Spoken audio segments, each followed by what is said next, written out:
Okay, should be live pretty soon here. Just gonna wait for the little sound check thing. Ah, there it is. How y'all doing today? Hope you're all having a lovely Saturday. So what is happening here would be we're gonna play bingo. We're gonna play bingo as a stream because I have some community replays I should go through. And people, they want their replays done. And I probably should do them. But I get really bored casting one replay and uploading it as a YouTube video. I hate doing that. So I always need, like, a game or something. And previously I've had to guess 2 times in a row what army was going to win, etc., etc. But I thought of something else. So we're just going to play bingo. If I get 5 in a row on any of these sort of unlikely things, the stream's over. And the middle is always a free space, so I just put something that is extremely obvious. And I'm just going to put a little happy face on that one. Yay! Give me a little nose. Because I am the literal best. But yeah, I have not watched these replays beforehand. I have no idea what's coming. Except for actually 2 of the replays I'm in, so I know how those go. Yeah. Aside from that, should be some fun. Hello, hello. 2 watching, 4 in chat. I don't know. Well, let's get on with it. Random game. Let's do one of the way ones. I have not watched these beforehand again. Just in case that wasn't clear. So, we have Volkmar the Grim for way versus the Phoenix King on Malekith. The Phoenix King, I normally see him playing high elves, but he also seems to like dark elves. I think he just likes elves in general. Alright. For the Empire, it looks like we have 2 great cannons, 1 Empire Knight for some blocking, spearmen with shields in the backfield, and on the front line we have some more spearmen, Sigmar's sons, and other swordsmen, along with 2 crossbowmen, 3 crossbowmen, and the silver bullets. We have a Bright Wizard with Flamestorm instead of Burning Head. Interesting choice. And Fireball. And then we have Gotrek. Yay, Gotrek. Flamestorm. I don't know why you wouldn't want Burning Head here. As for... Ooh, little chill wind coming down there from Malekith, looks like. From the Phoenix King, we have Shades in the front, along with Shades with great swords. Interesting choice there. A lot of armor piercing, considering you're fighting Empire. In the backfield, we have Dread Spears and Dark Riders on the sides, both taking a lot of damage from cannons already. And Malekith on his Velociraptor with, it looks like, Chill Wind, Word of Pain, and Soul Stealer. Yeah, interesting. Interesting stuff. It feels like a lot of armor piercing to deal with Empire here. Probably too much in my opinion. Malekith gets a nice hit onto the Bright Wizard there, and then gets caught up in Swordsman just a little bit before he pulls away, and he should be able to outrun Volkmar. Though Volkmar is currently getting a weird, constant charge animation after him. But that is a lot of shades, and Volkmar's going to have to be careful, and you can see he is taking so much damage from those armor-piercing missiles. In the end, that's probably an even trade, because he has regen, and Malekith has Soul Stealers, so pretty even trade of damage there from both players. I have a Discord message. Is it important? Nope. I'll get back to that. Sigmar's sons have taken so much damage from these shades. Holy crap. The chill ones are doing almost no damage, but a little bit of poke. And a Flamestorm comes down the middle of the shade. And it's a lot of RNG whether it's going to go the right way, but oh boy, it almost went the right way. For a second there, it looked like it was going to go right up that line and hit both those units, but it does pull away. And the balance of power is even. I mean, the game did just kind of just start, but Phoenix King's doing a lot of damage on the advance. Now, the Shades have taken a lot as well, I suppose, and they're very expensive units, and ooh, that is brutal. It looks like Wei got a nice volley from the silver bullets onto Malekith there, and maybe Gotrek even got a hit or 2 in. Yeah, this is definitely a struggle for the Dark Elves on the advance, and they may want to get in here and just start fighting. A good Soul Stealer hits like 5 or 6 Empire units. That'll heal up Malekith a lot, but I think that's an overcasted Fireball. Nope, just regular. Poking him a bit on the behind. Dark Riders were pushed off of these cannons. There's one unit sitting a little AFK. Maybe it was going after the Crossman and then was forgotten about. But Phoenix King is pushing up a lot with his units, though now some swordsmen have come out to play, and they are chasing the shades with great swords, and those elite infantry are running away from the swordsmen, which looks a little funny, but it's not worth it for them to take that damage. Banishment coming in from Volkmar. Ooh, just roasting those shades. That is some great value. And again, the shades are trying to trade. It looks like they're trying to hit the crossmen and shut down the Empire range. But I feel like that's not even worth their ammo. Like, you do have to shut down the crossbowmen, but it's tough, because shades, you know, their ammo is so precious, and spending it on crossbowmen just feels bad. But also getting shot by crossbowmen feels bad, so it's not a great situation for the Phoenix King at the moment. And the Malekith is currently surrounded by spearmen. He does a nice predictive chill wind, but that spell, I don't know, man. It does so little damage. I don't feel it is worth your winds of magic. Volkmar's trying to cast Soul Farm Bombardment. He gets some good damage on the shades, especially since it doesn't cost winds of magic or anything. And it looks like Malekith is just trying to take this fight against Volkmar, get some damage in. He is super low on health, though. I wouldn't hate it if Volkmar just turned around and fought him, honestly, from away. Shades take... Well, it looks like that was actually meant for the Spearmen. The Gaze of Malice from... I almost said Nagash. From Malekith was meant for them, but it kind of hit both parties a little bit. And the state of the game. Another Flamestorm coming down. The Shades are all pretty brutalized, except for this little flank over here. They have decent ammo left, and they are shooting Volkmar, but I don't know. I think the Dark Elves are going to be in trouble here. Camera's going all over the place. But yeah, I do not envy the Dark Elf position here. Volkmar is juking his best way, is keeping him up and moving. What can kill Gotrek? I guess Shade Kite could maybe kill Gotrek, and that was like a perfect cast for Chillwind, and it still didn't do very much damage. Malekith's down to 500 health. He's trying to juke some crossbowmen and cannons, but that cannon just hits him right in the face. And he's trying to get in close to Volkmar, get that charge leadership bonus, but now he's down to 2 health, and he will be shot and killed. Without him, the Dark Elf leadership's going to take a hit. And we can see already some of the shades are breaking as Empire Knights get on top of them. Both the cannons are still up and firing. Crossmen have rallied and can start firing. Silver bullets are fine. The Empire's just in too good of a position. It's pretty GG if we hit the fast forward button. Boop-a-doop-doo. 2 shades are trying to trade back, but 2 shades versus entire army will not win, and we will go to army losses. Jeremy, did you miss anything? Also, hello? You missed 1 replay at most.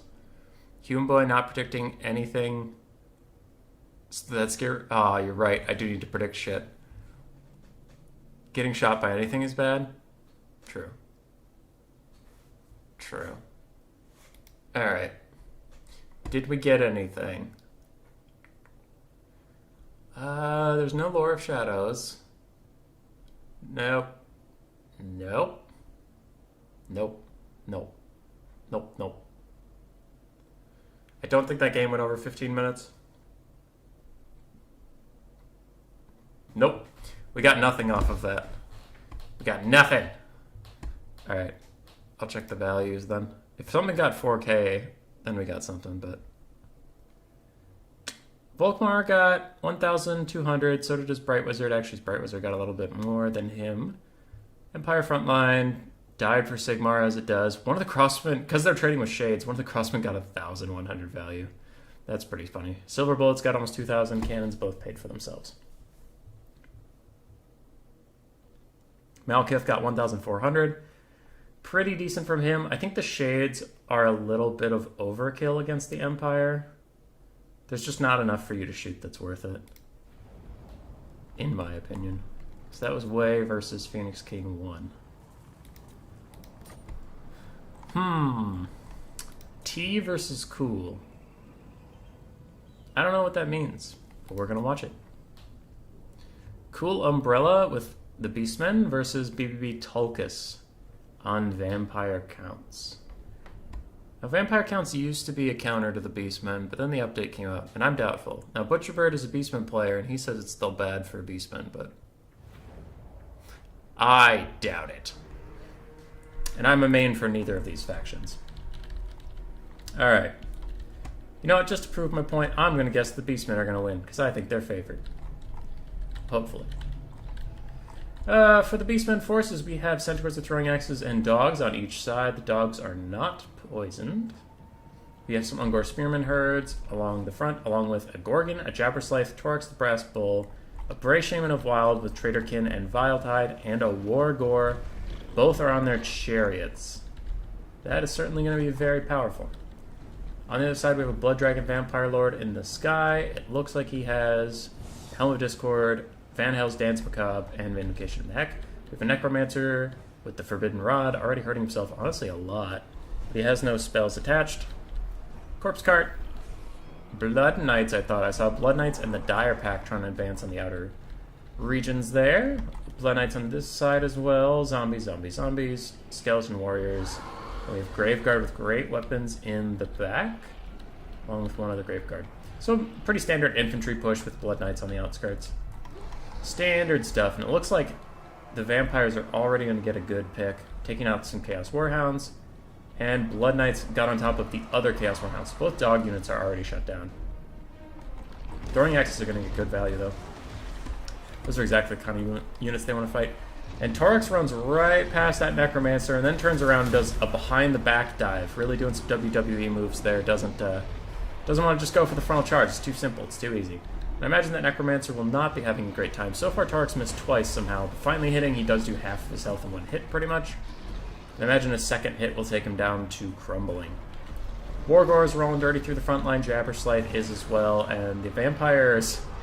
The Vampire Count's front line got kind of abandoned by the Blood Knights. Vampires won the mobile game, but at what? At what terrible cost? Jabberslythe is killing some Skeleton Warriors and Graveguard. Necromancer is not having a great time fighting Torx the Brass Bull. Torx is even just going to abandon him and go fight some zombies, immediately shattering them. Ooh, the Bray Shaman of Wild gets picked by the Blood Knights, though. That is pretty big.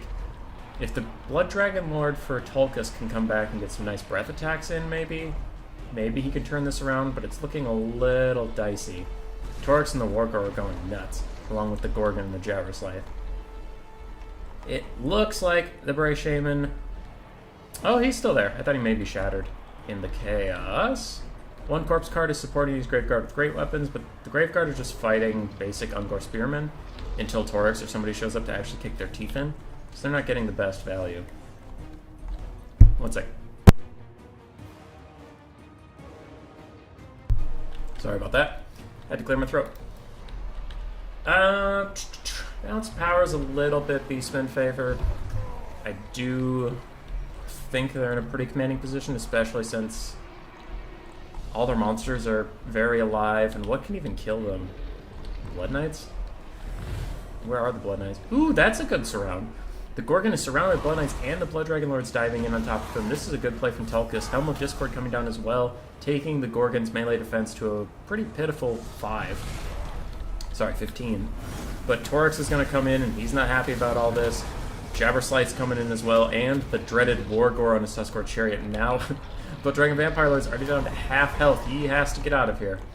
Where's the other unit of Blood Knights? They were still chasing the caster away, which is a good play, but now they have to come back and help the fight. He will rally in the backfield, so that's kind of a lose-lose situation for the Vampires. And all of a sudden, the Vampires are pulling back on the balance power. They are a little bit up. I think it is determined largely by the outcome of this situation, in which case the Blood Dragon Lord pulls away. He doesn't take that much damage. Jabberslythe's at about half health. Gorgon is regenerating, but he's at about half at the moment. It looks like the Blood Knights all fully fell away here. And I'm pretty invested in a Beastman victory, because I did predict them to do well. Ah, there are some Blood Knights. Blood Knights are still a little bit left, but they are going to very quickly here be gone. They only have 80 health. They're getting Mortis Engine down by the Jabberslythe, and they will go away. This full health unit of Blood Knights is coming back, and if that Bray Shaman comes back with an Overcast Traderkin, that will be critical for the Beastmen. They need to get rid of all this chaff. Need to free up the single entities to be single entities. The Gorgon needs some help. I wouldn't hate if the Wargor and Torx made their way over to him, because he's again surrounded by Blood Knights. Very nice play by Tulkas, I believe. And Cool Umbrella. I don't know where that Wargor is going. I think he's pulling him out a little bit too far to get his cycle charges in. You don't need to go that far for it. And the Gorgon is gonna break. Maybe he's up and down in leadership, but he's down for long enough that he will in fact break. And that Bray Shaman really needs to come back. Really need Traderkins over here, otherwise Blood Knights are going to be running wild. I haven't seen too much magic from the Blood Dragon Lord, mostly just a couple zombie summons, but I wonder what spells he's holding in the back pocket. Torx is fighting his ass off. The Wargore also really needs to come back into the fight. There have been some slight misuses of single entities on the Beastman side, and now the Wargore is isolated, and he's a hell of a duelist, hell more of a duelist than he should be, but he's still a chariot against a bunch of Blood Knights and a dragon. That's not going to be great for him. Some Beastman assets are coming back into the fight. The Gorgon is coming back, but it doesn't regen unless it's in melee combat, which is a little unfortunate for it. Maybe he wants to find some zombies and just go to town. It looks like the Wargore is terrified and broken. The Jabberslythe and Torx are coming back over to fight with him. All this is happening in the forest, which is really easy for casting. I want to see a Traderkin coming in here. Please let that be it.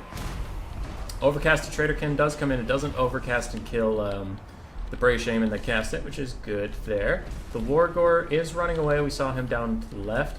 And if the Blood Knights or Blood Dragon Lord commit to going and getting him, then they'll leave the fight. So I think they're making the right decision coming back.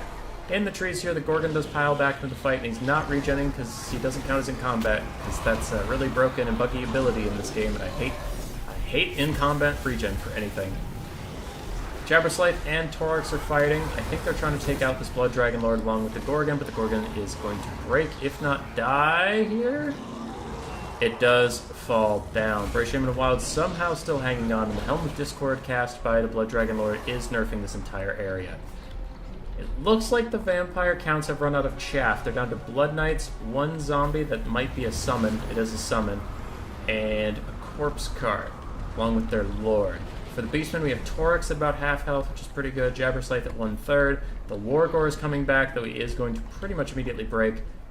So what the Beastmen have to do is, in the time that the vampire counts have to take to go break him off, they need to take out the corpse cart, and that's exactly what they're doing. Torx and the Jabberslythe get right on top of it, get rid of that little buff in stats, and now sit in these zombies and kill them. I don't think the Beastmen want to leave the trees if they can avoid it. I do think they get some buffs there still. Centaurs with no ammo are coming back to try to support the Beastmen a little bit, but I doubt they will. And, ooh, big misplay here. The Jabberslythe far overextends, and the Blood Knights surround it and kill it. That might just be the game right there. It's literally just Torx and some tattered-ass spearmen fighting Blood Knights and the Blood Dragon Lord. So we'll see if the Brass Bull can fight his way out of this. But that might have been a little tough. A little tough of a loss there. Sorry, I got a message and I was wondering if something was wrong with the stream. Nothing's wrong with the stream. Just people wanting to play video games. Torx is fighting amongst some zombies. He has no regen left. The zombies really aren't going to hurt him. I wonder... That Blood Dragon Lord did do a breath attack from an angle. I think he should have gotten right on top of Torx and cut straight down. Army loss is going to kick in with that charge, though, and the Beastmen lose, proving my guess wrong. But I feel like there were enough misplays in there that you could see that the Beastmen do have teeth in this matchup. Like if that Jabberslythe hadn't run out at the very end there and maybe stayed with the Blob, they could have done a little bit better. Wargore running off and sitting still for a while could have been a mistake. Alright, what do we got? Does anything meet the bingo criteria? Wargore and Torx did great. Gorgon and Jabberslythe did pretty well. Jabberslythe more than the Gorgon. Blood Dragon Lord did excellently, 2,700 value.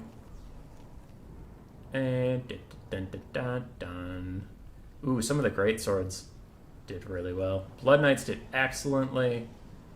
And Corpse Carts just did support stuff. But that Blood Knight almost got 3,000 value. More than the Lord. That's some good stuff. I think it was T versus Cool. Yeah, so we'll get rid of that one. Oh, bingo card. Do you have anything for us? 8 or more CAD win a game.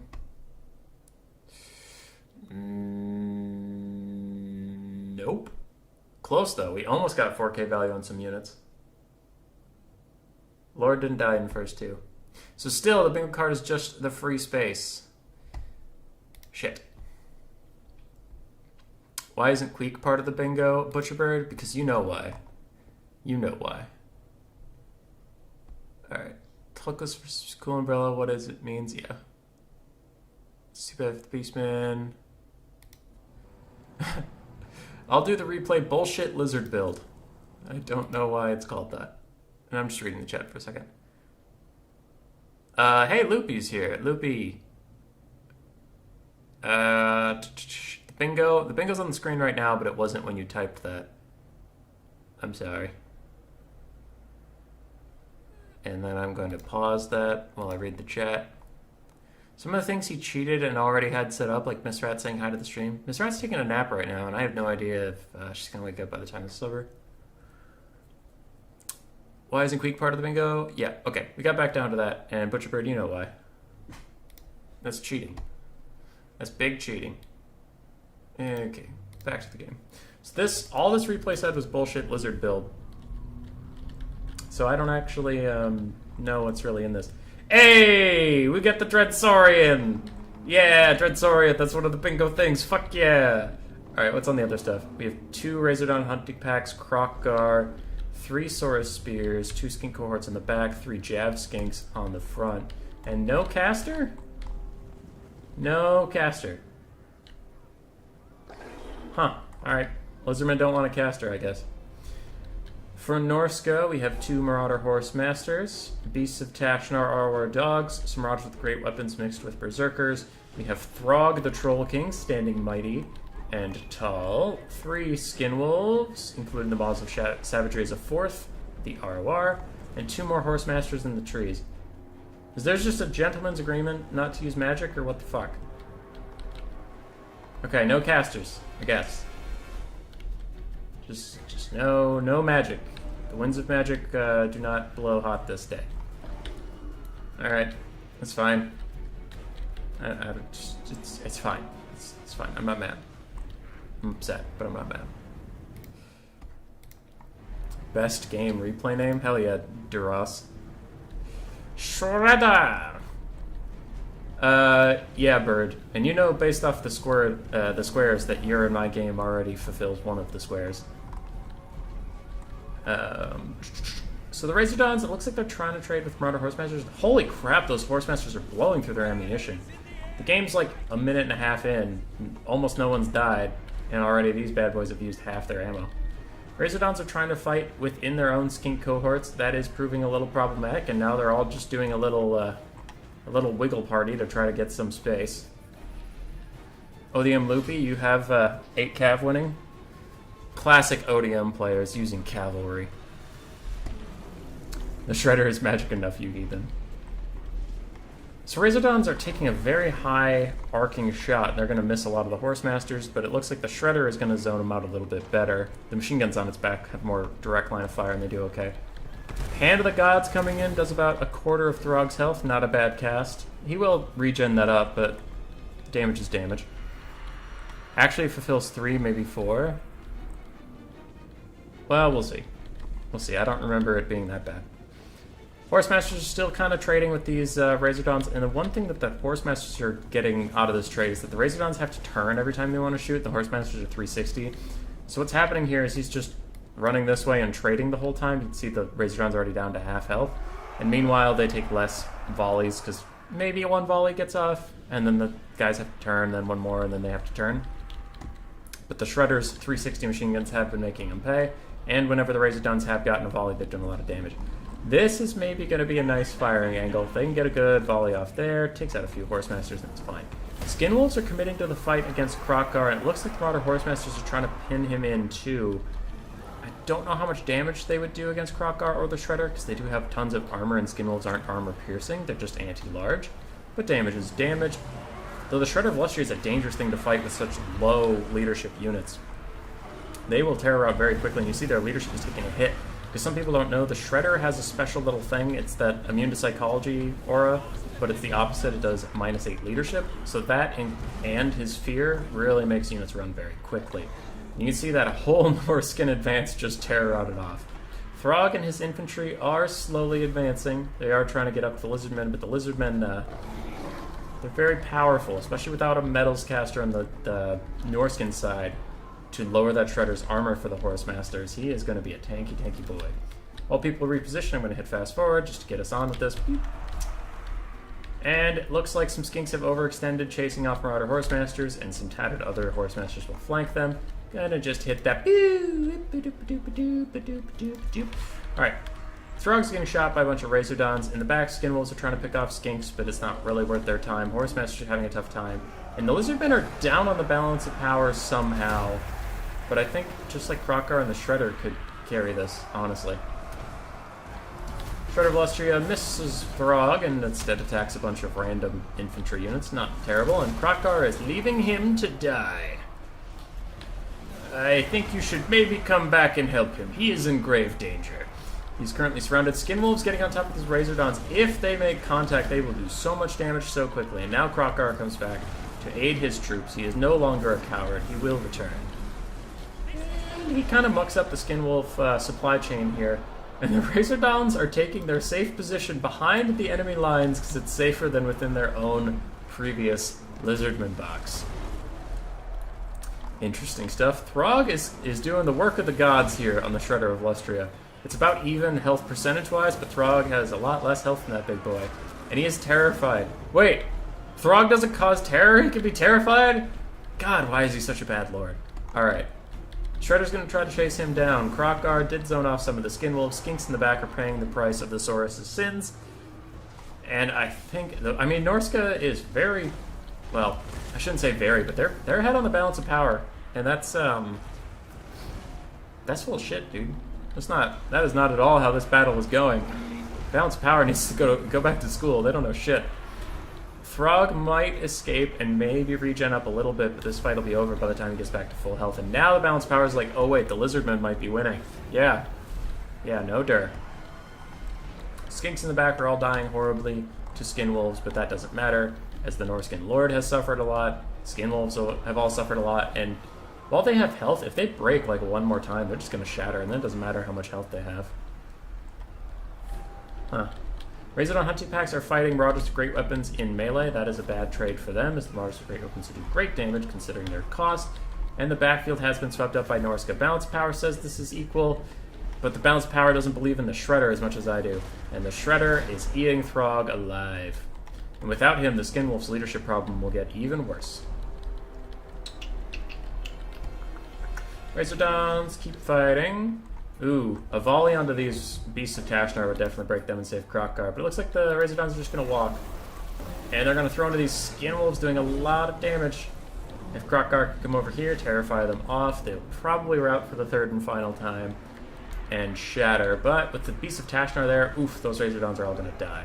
Throg has shattered, and the Shredder is debating whether to kill him or whether to let him go and just come back to the battle. Razordons are breaking, if not shattered already.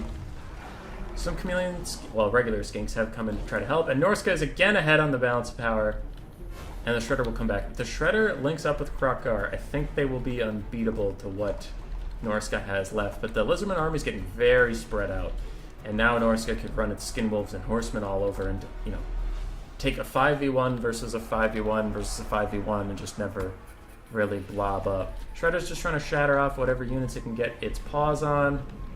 And Krokgar's running around. He's being a good boy, doing the work of the gods. Source Spears of Shields are going to get broken off. Shredder's chasing a shattered unit, does want to come back and start shattering off some other things. And how are we doing? More Skinwolves have routed, more Skinwolves have come back. And that troop count is looking pretty low for both sides. There is a full health skink unit over here, standing hidden somehow. Wait, how are they hidden? How is this unit hidden? Okay, I don't give a shit. It's no longer hidden, but I don't know why it was hidden at all.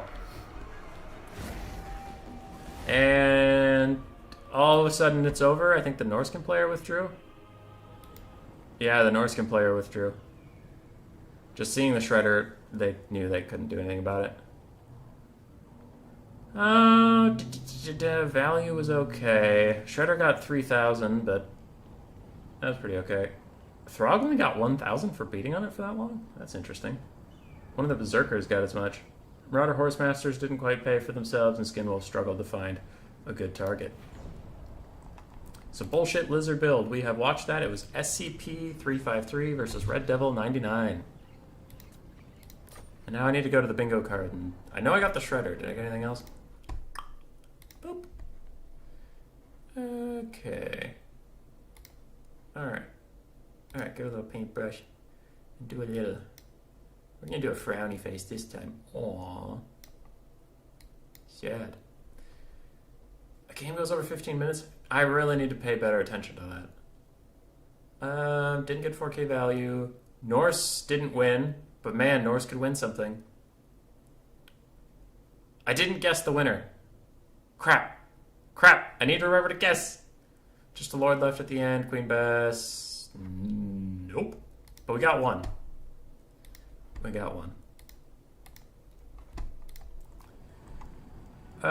Let's go with Artisan Tech Priest. I'm trying to switch up who we watch.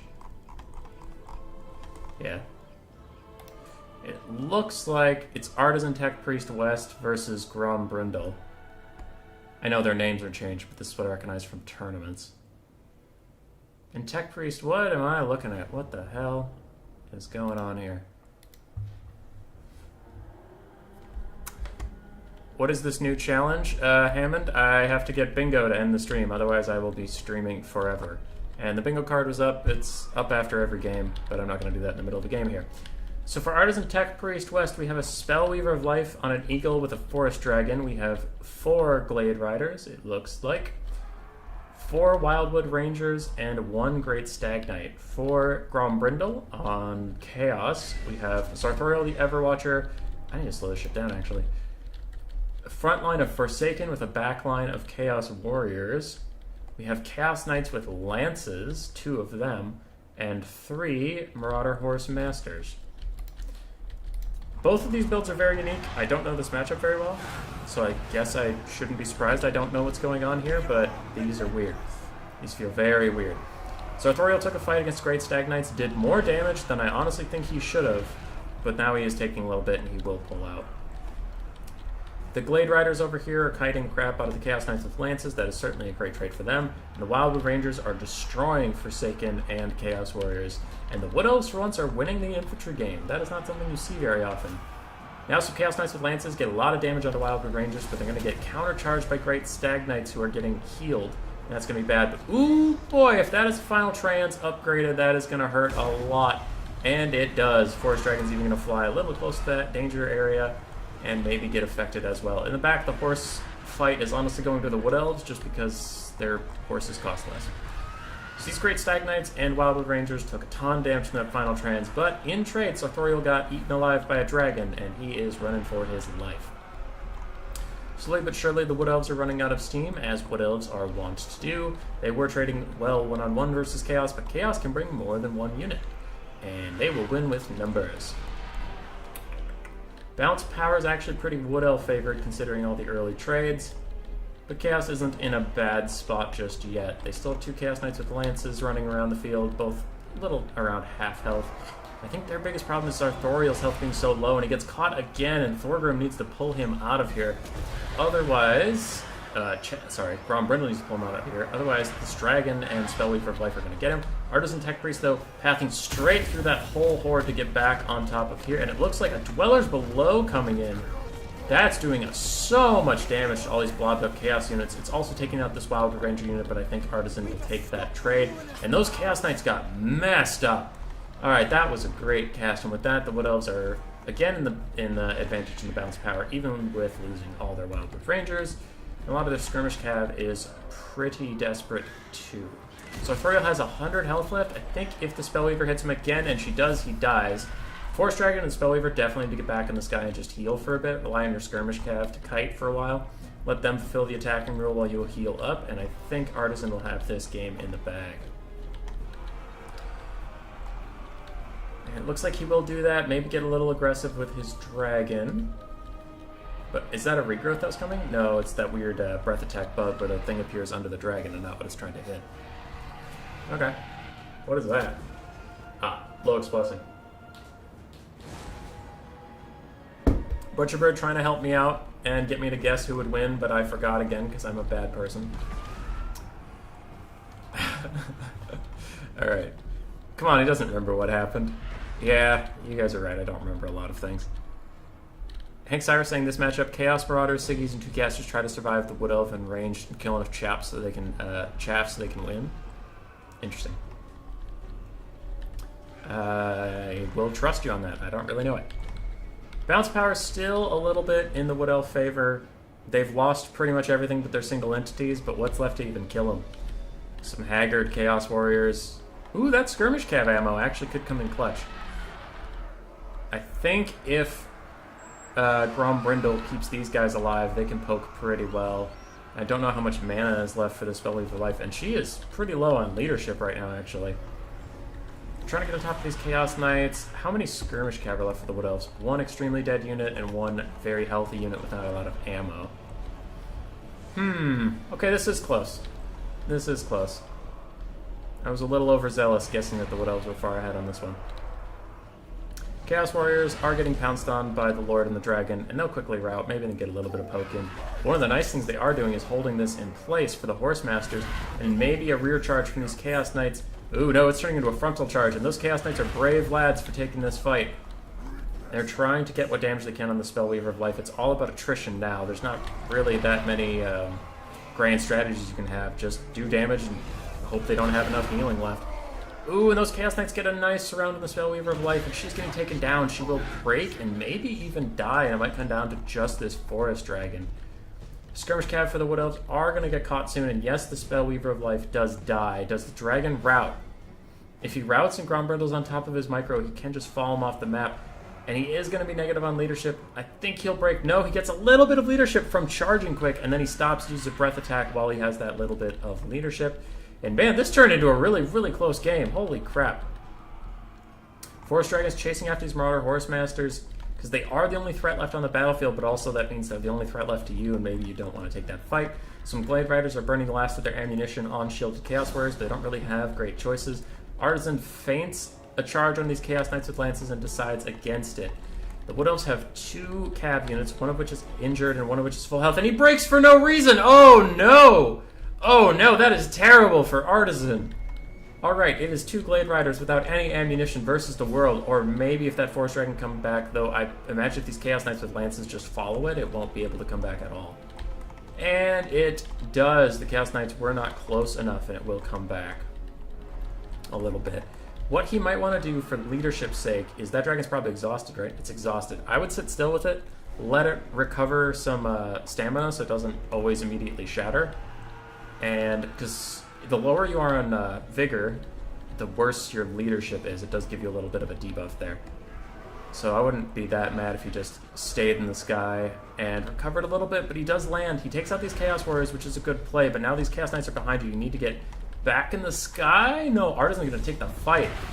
Ooh, and that was so much damage from those Chaos Knights with lances. That was definitely a big mistake there. The Forest Dragon will break, and without it, army losses will come in.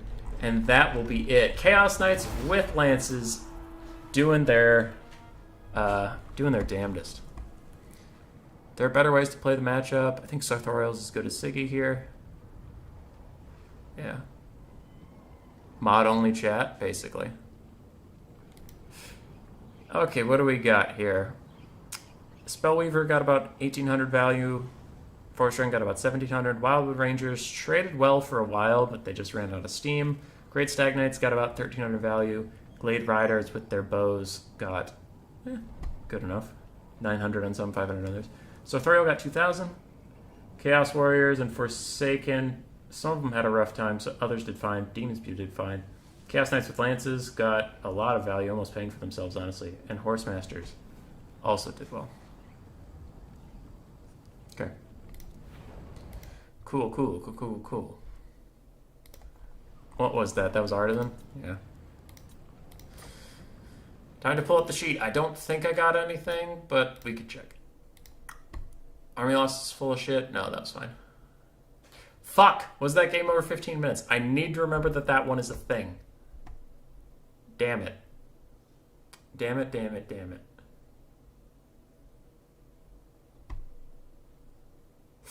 Yeah, nothing else.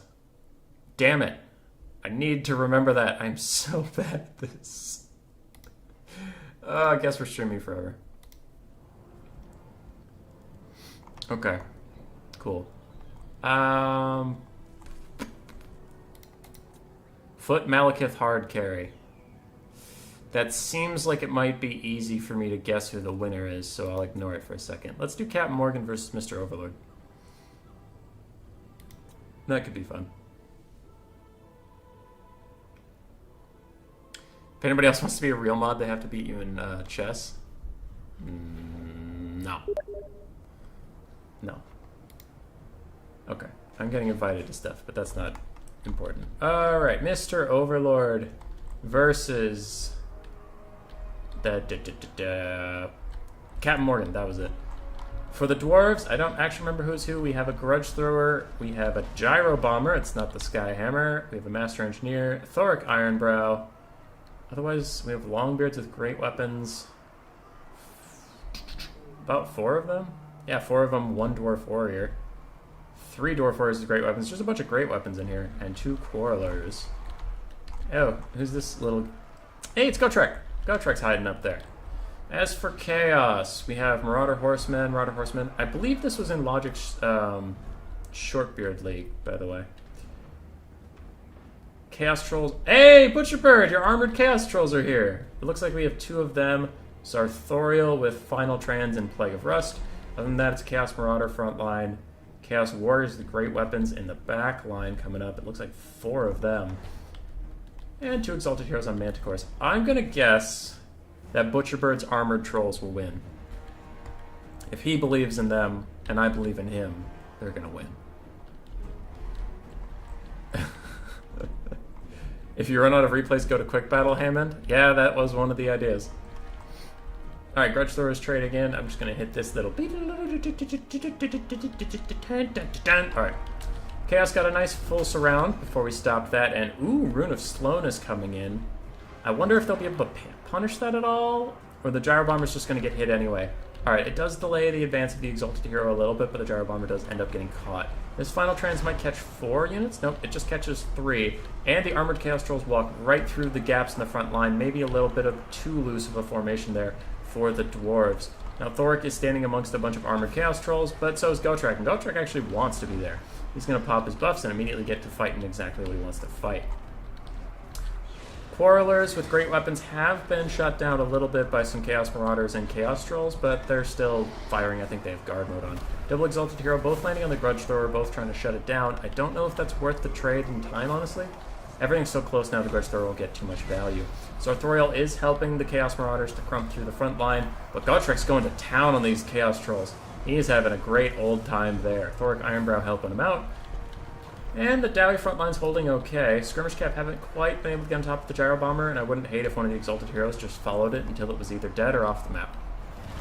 Master Engineer, with the help of some Dwarf Warriors with great weapons and Longbeards with great weapons, pushes off some dogs and pushes off the Exalted Heroes, but the Grudge Thrower has been broken, and it will probably not be coming back. These Chaos Trolls are running away. They're not broken, but just deciding that fighting Gotrek is not what they want to be doing with their day. They'll pull away. And the Chaos Warriors with great weapons are finally here. I was starting to think that maybe the bump and grind on the front line was not favoring Chaos, but with those boys coming in, they should do quite well. For some reason, the Exalted Heroes have given up on the Gyro Bomber. It looks like maybe some Skirmish Cav will try to deal with that, but it is getting free shots on them as they run away. Master Engineer's looking awfully isolated, and now there's a Manticore coming straight for him, hitting him right in the face, doing some good damage there. Where's Gotrek? Gotrek went over here to fight more Chaos Trolls. He's doing his Troll Slayer book, it looks like, and he's doing a good job of that. Gyro Bomber is getting a lot of damage value onto these Exalted Heroes' backs while they're trying to fight that Ranger. It is taking a lot of damage from the Skirmish Cav, but a little too slowly. I still wouldn't hate if one of the Exalted Heroes just pressured it away. The Dwarven front line has suffered during this time, but they're trading back decently. Chaos also isn't looking too pretty. Though Sartorial and his little command of Chaos Warriors are all doing pretty well.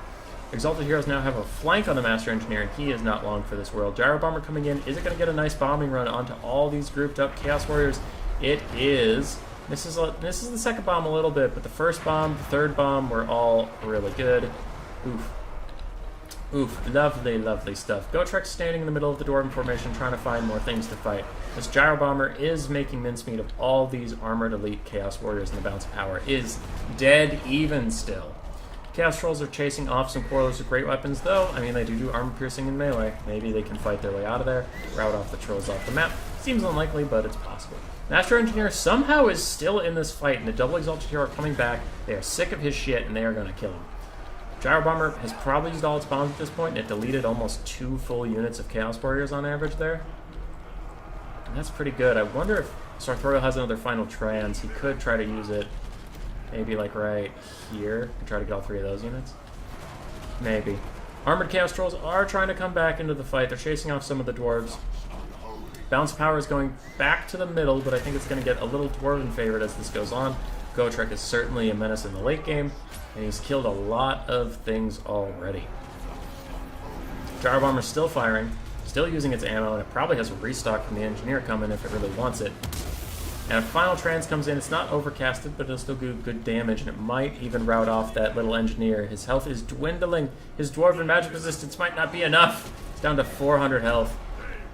And these Exalted Heroes... Ooh, one gets Flash Bomb. This should probably just charge down on him to get him, finish him off. Where's the second one? Where did he go? Oh, he's running off because he's been shot by this Gyro Bomber for so long. Sartorial's fighting Gotrek and Thoric. He does not want to be there, and he needs to get the hell out.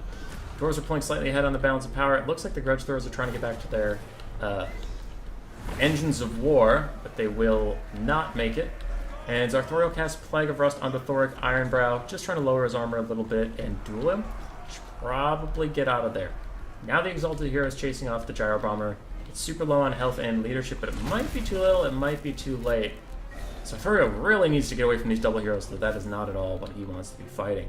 There's a full health unit of Dwarf Warriors with great weapons. Other than that, the Dwarven ground forces are pretty much gone, except for the, Hero Hammer.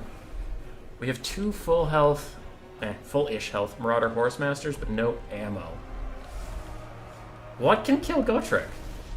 I don't know if anything can. Now the Horse Masters do have a nice little play here. They can sneak in while Gotrek's gone and try to rout off that Master Engineer. They're having a hard time bringing him down, but there we go. He does finally break in. Thoric's actually not looking too pretty either. Thoric's running out of health. He's down to 1,700 and he's currently surrounded. Now there are some Armored Chaos Trolls coming in. If you saw the finals of my Tournament of the 13, you'll know Chosen One was very good at using their healing. And with 8 models out of 12, they certainly have a lot of healing left to give. Some Chaos Marauders are just fighting with Gotrek, trying to get some poke damage in with their worthless Chaos Lives. Other than that, these Horsemen should make sure this Master Engineer never comes back. They should probably charge Thoric and get some more damage on him, or charge out here and take care of these Quarrelers. Double Exalted Hero need to come back, and more Chaos Trolls are regenning over here. Okay. There's some stuff. There's some stuff around the battlefield. And I did vote for Chaos, if I remember correctly. That Engineer ain't coming back.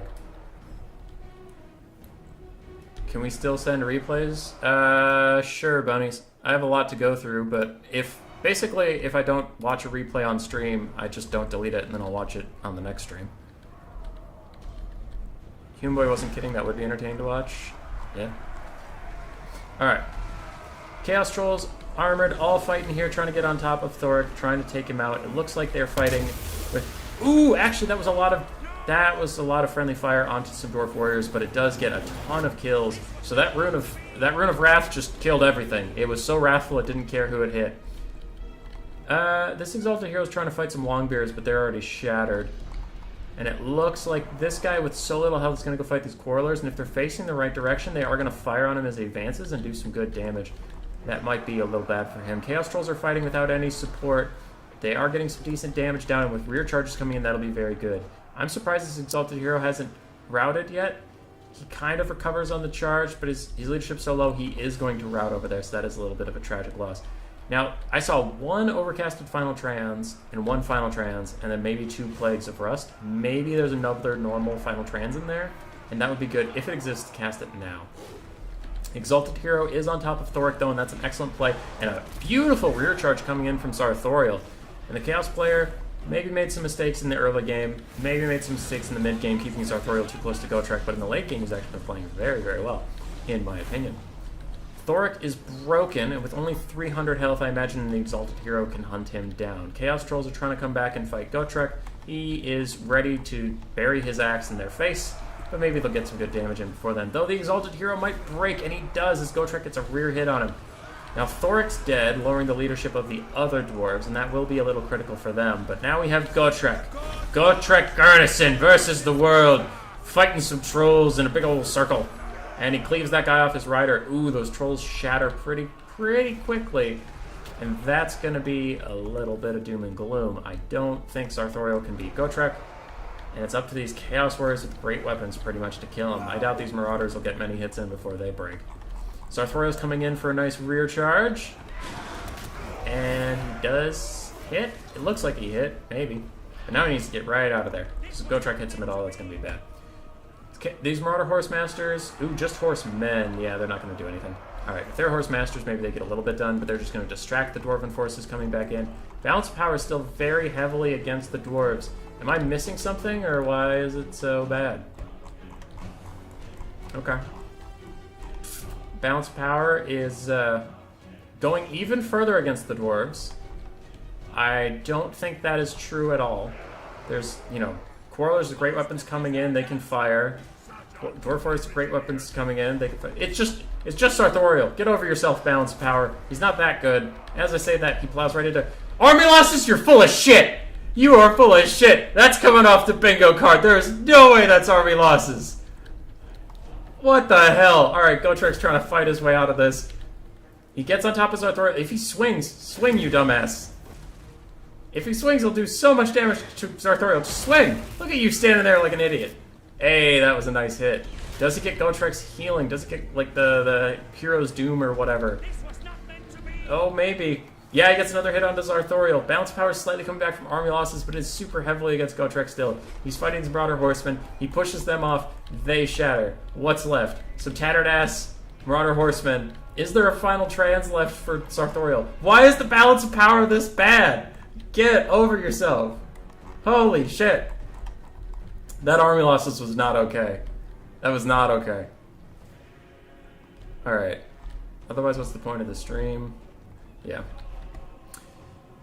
Okay, it is Gotrek versus 60 units on the whole battlefield, including these 10. He is going to countercharge it. He's going in there!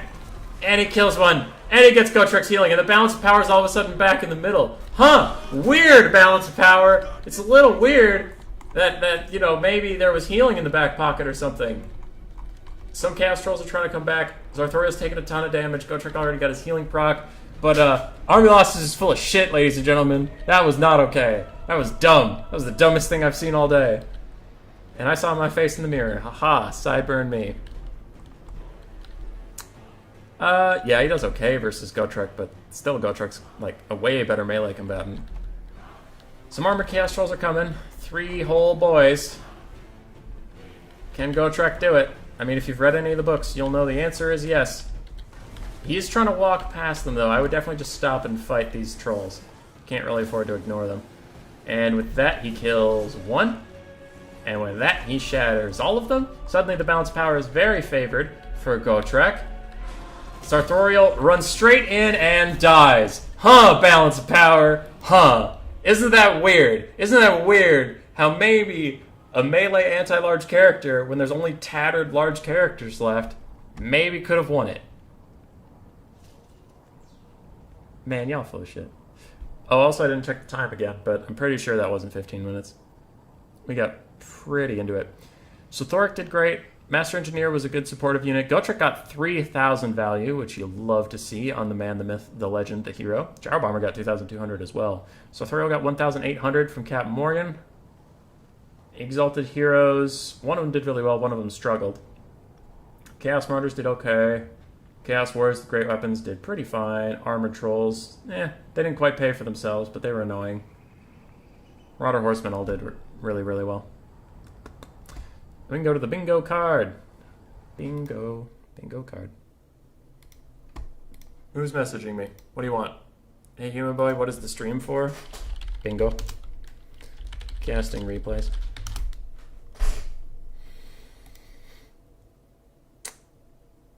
Okay. Bunny sent me something. Boop. And Loopy sent me something. Boop. Landing zone. Hey, Loopy, join my server. Welcome, buddy. Welcome.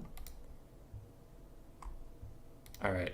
Butcherbird is trying every angle to get me to remember to guess who's going to win. I did guess Chaos would win, and I didn't get that right. But I'm going to say Army Losses is full of shit. Because that was dumb. That was really dumb. We're going to do a green. We're going to do a money sign. Army Losses, you're dumb. I swear we got something else here. I didn't guess the winner right. Just a Lord left at the end? Go Tricks a Hero, damn it. Ah, that's it. Ah, damn it. I thought I was going to guess that one right. Okay. Well, we still got Army Losses. And we are struggling, dude. We are struggling to get through this this bingo. And get rid of that game. I swear I just downloaded... Oh, wait, where did I save those replays? See, casting replays is important if you save them in the right spot. Oh, I did. I just need to reload the menu. Just game Photoshop. Wait, no. That's not how this works. It's not how anything works. Back. Replays. Alright, so we got 2 new ones. And there's a lot of other ones. Huh. I am curious. Loopy said we actually get to see some good cavalry play. So I will see good cavalry. And what the hell? Loopy, what the hell is this? What? Loopy, what is this? Alright, we have Glade Riders with Spears immediately plowing into some Chameleon Skinks, along with Great Stag Knights. So how many cav units do we have? We have 1, 2, 3, 4, 5... 6, 7. If that Caster of Life is on a horse, that is technically 8. She is. Alright, so we have 8. So if Loopy wins this, we'll get one thing off the bingo board with a not very legal but very silly build. So these Glade Riders have plowed into Chameleon Skinks, got some damage, but honestly took more than they got and ran away. Chameleon Skinks on the side, though, are getting messed up by Great Stag Knights, and the Lizard Men are already flanked on all sides. And they are not loving it. That Skink cohort got messed up on the charge. Holy crap, the Horn of the Wild Hunt really helped them out. And Loopy making cavalry look strong here. Now I think he will struggle with staying power. Orion uses both of his spells, the Hounds of Orion or whatever, and then the Hawk's Talon come down.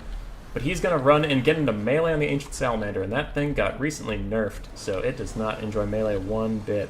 Great Stag Knights have deleted those units on the far side, and they're even plowing through Skink Cohort decently easily as well. And Energized, the Lizardman player, is scrambling to try to get his lines back in order, because the Wood Elves came from every direction but the front. He clearly wasn't ready for that. Saurus Warriors with shields are trying to get into the fight, but they're slowly waddling after these very fast Great Stag Knights who are going to catch these Chameleon Skinks without much issue. Orion's very low. Is that an overcasted regrowth coming in? It better be. Hey, it is. And he will be just fine with that. Sisters of the Thorn on top of the cohort of Sotek, they probably don't want to be there. These Great Axe Infantry are going to do a lot of damage to them, especially if they pop Refuse to Die. Yeah, they can't lose any models right now. And that will be bad. Sisters of the Thorn might want to get out of there. If these are Great Stag Knights, they are. That is an expensive loss as some Chameleon Skinks finally get their feet under them and start throwing some javelins. That'll kill off the Great Stag Knights. Balance of power is maybe even a little bit Lizardmen favored. The shock damage at the start was a lot, but Cavalry have a big problem with staying power. Some Glade Riders with Spears and Great Stag Knights have killed off Chameleon Skinks. Maybe a little bit of overcommitment there for one unit, but Loopy has a million things going on. Great Stag Knights are going to kind of half-charge the Saurus Warriors, but they're mostly going for the Jab Skinks. Really need to shut them down. It looks like the Skink Chief... We never went over what the Lizardman build is. Most of it's dead by now. It was a lot of Skinks. You get that point. Great Stag Knights are getting shot in the face as they try to charge down some things. I wouldn't hate if Loopy took him and fought this Ancient Salamander, but then he would get peppered in the back this entire time, so I can understand why he didn't do it.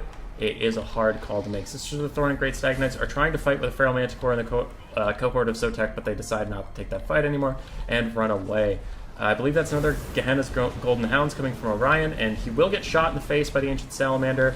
I don't know if he has fire weakness, because he's kind of a half-tree, half-man, half-Mel Gibson abomination. The Lord for the Lizardmen that I haven't mentioned because I haven't really noticed him this whole time is Tic-Tac-Toe. So Tic-Tac-Toe's been running around trying to put out fires all over the map. And Loopy is just crazily cycle charging around trying to get things done. If he has a Dwellers Below, it doesn't look like he does. If he had Dwellers Below, that would be a great, great place for it. Taking out the Source would be one of the biggest part of this game, as the Cavalry will not do that job exceptionally well. And another Golden Hounds, or is that the Hawk's Talon? Hawk's Talon coming down from Orion, doing pretty decent damage to Saurus, honestly, for like a bound ability. Tic-Tac-Toe is now a little surrounded by Great Stagnites. That will be terrible for him, and you can see he is just getting his world rocked. Oh my god, he's gonna die. He went from full health to dead. Alright, good job, Great Stagnites. On the far side, some Lizardmen are rallying, but they're probably too far to change the outcome of this battle as it is currently going. Orion is super low. If he has Cloak of Isha, it needs to pop. It needs to pop right now and get him out of trouble there. Great Stagnites plow into the back, and the Source leadership is so, so low. And Orion causes terror. That's right, I forgot. He causes terror, causing one of the units to run away. And it looks like a Manticore will be summoned and immediately dive down, but it gets buffered away by some Great Stagnites. It probably wanted to get on top of Orion, who, whether his Cloak of Isha is active or not, his healing cap is coming in real quick. These Great Stagnites are very, very healthy and do have to come back to the fight. They're currently zoning off some Chameleon Skinks, but this is slapped. This is crazy. The Skink Chief and the Priest are both getting chased off by Great Stagnites. They probably want to just finish chasing them off. And I think everything on the Lizardman roster is routing right now, except for the unbreakable cohort of Sotek. Army losses hasn't kicked in, so these things won't all automatically shatter, but that is brutal. And Loopy's not going to let any of them get away. We will fast forward as he slowly chases them down. This Manticore is going to disappear. That balance of power will come way down without it. And once the cohort of Sotek dies, it's probably over. Saurus Warriors with shields are going to get rear charged by its Great Stagnites, and Energized is in real, real trouble. Oof, especially with that unit of Great Stagnites so healthy. Orion finally running out of ammo, almost heal capped with only 1,000 health left, and he is going to probably stab this little Skink Chief. He lost him for a second. Come on, Orion, you can do it. You can do it, buddy. Get him. Yeah! Good job, Orion. You got yourself a nice new belt. Aside from that, Energized doesn't really have any teeth left in this matchup, and it will be GG.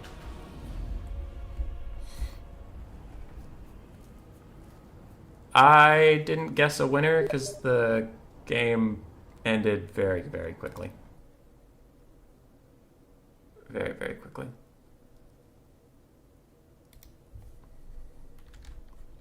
I'm getting more replays again. Uh-oh. Uh-oh. Too many replays. Because I need to mark on Discord where I have saved. At RTK Human Boy.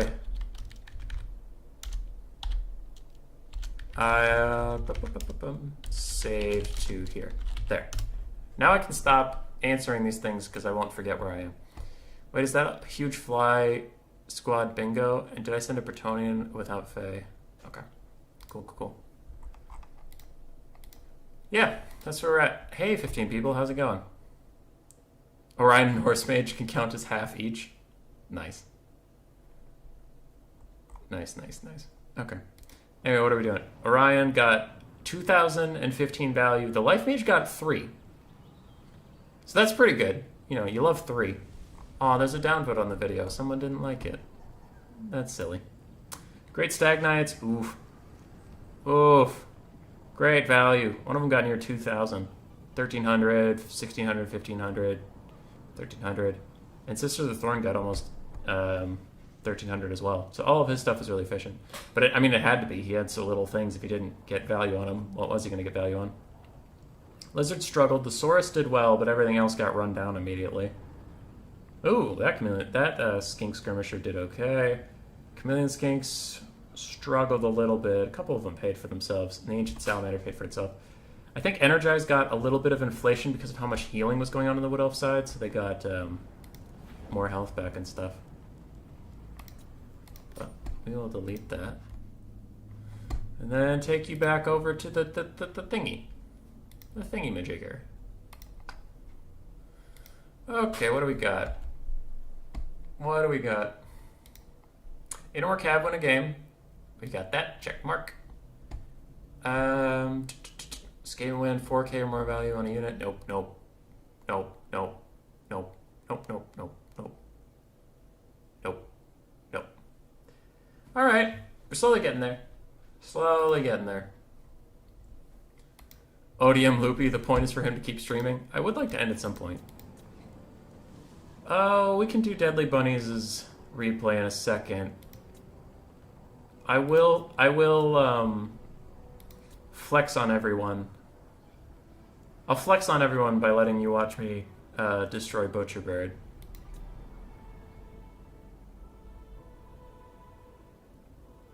Those aren't skink skirmishers? Yeah, they're skink cohorts with javelins. I realized I fucked up. So this was a fight between Butcherbird and I for BBB Cool Umbrella's Swiss League. So we did a best of 3.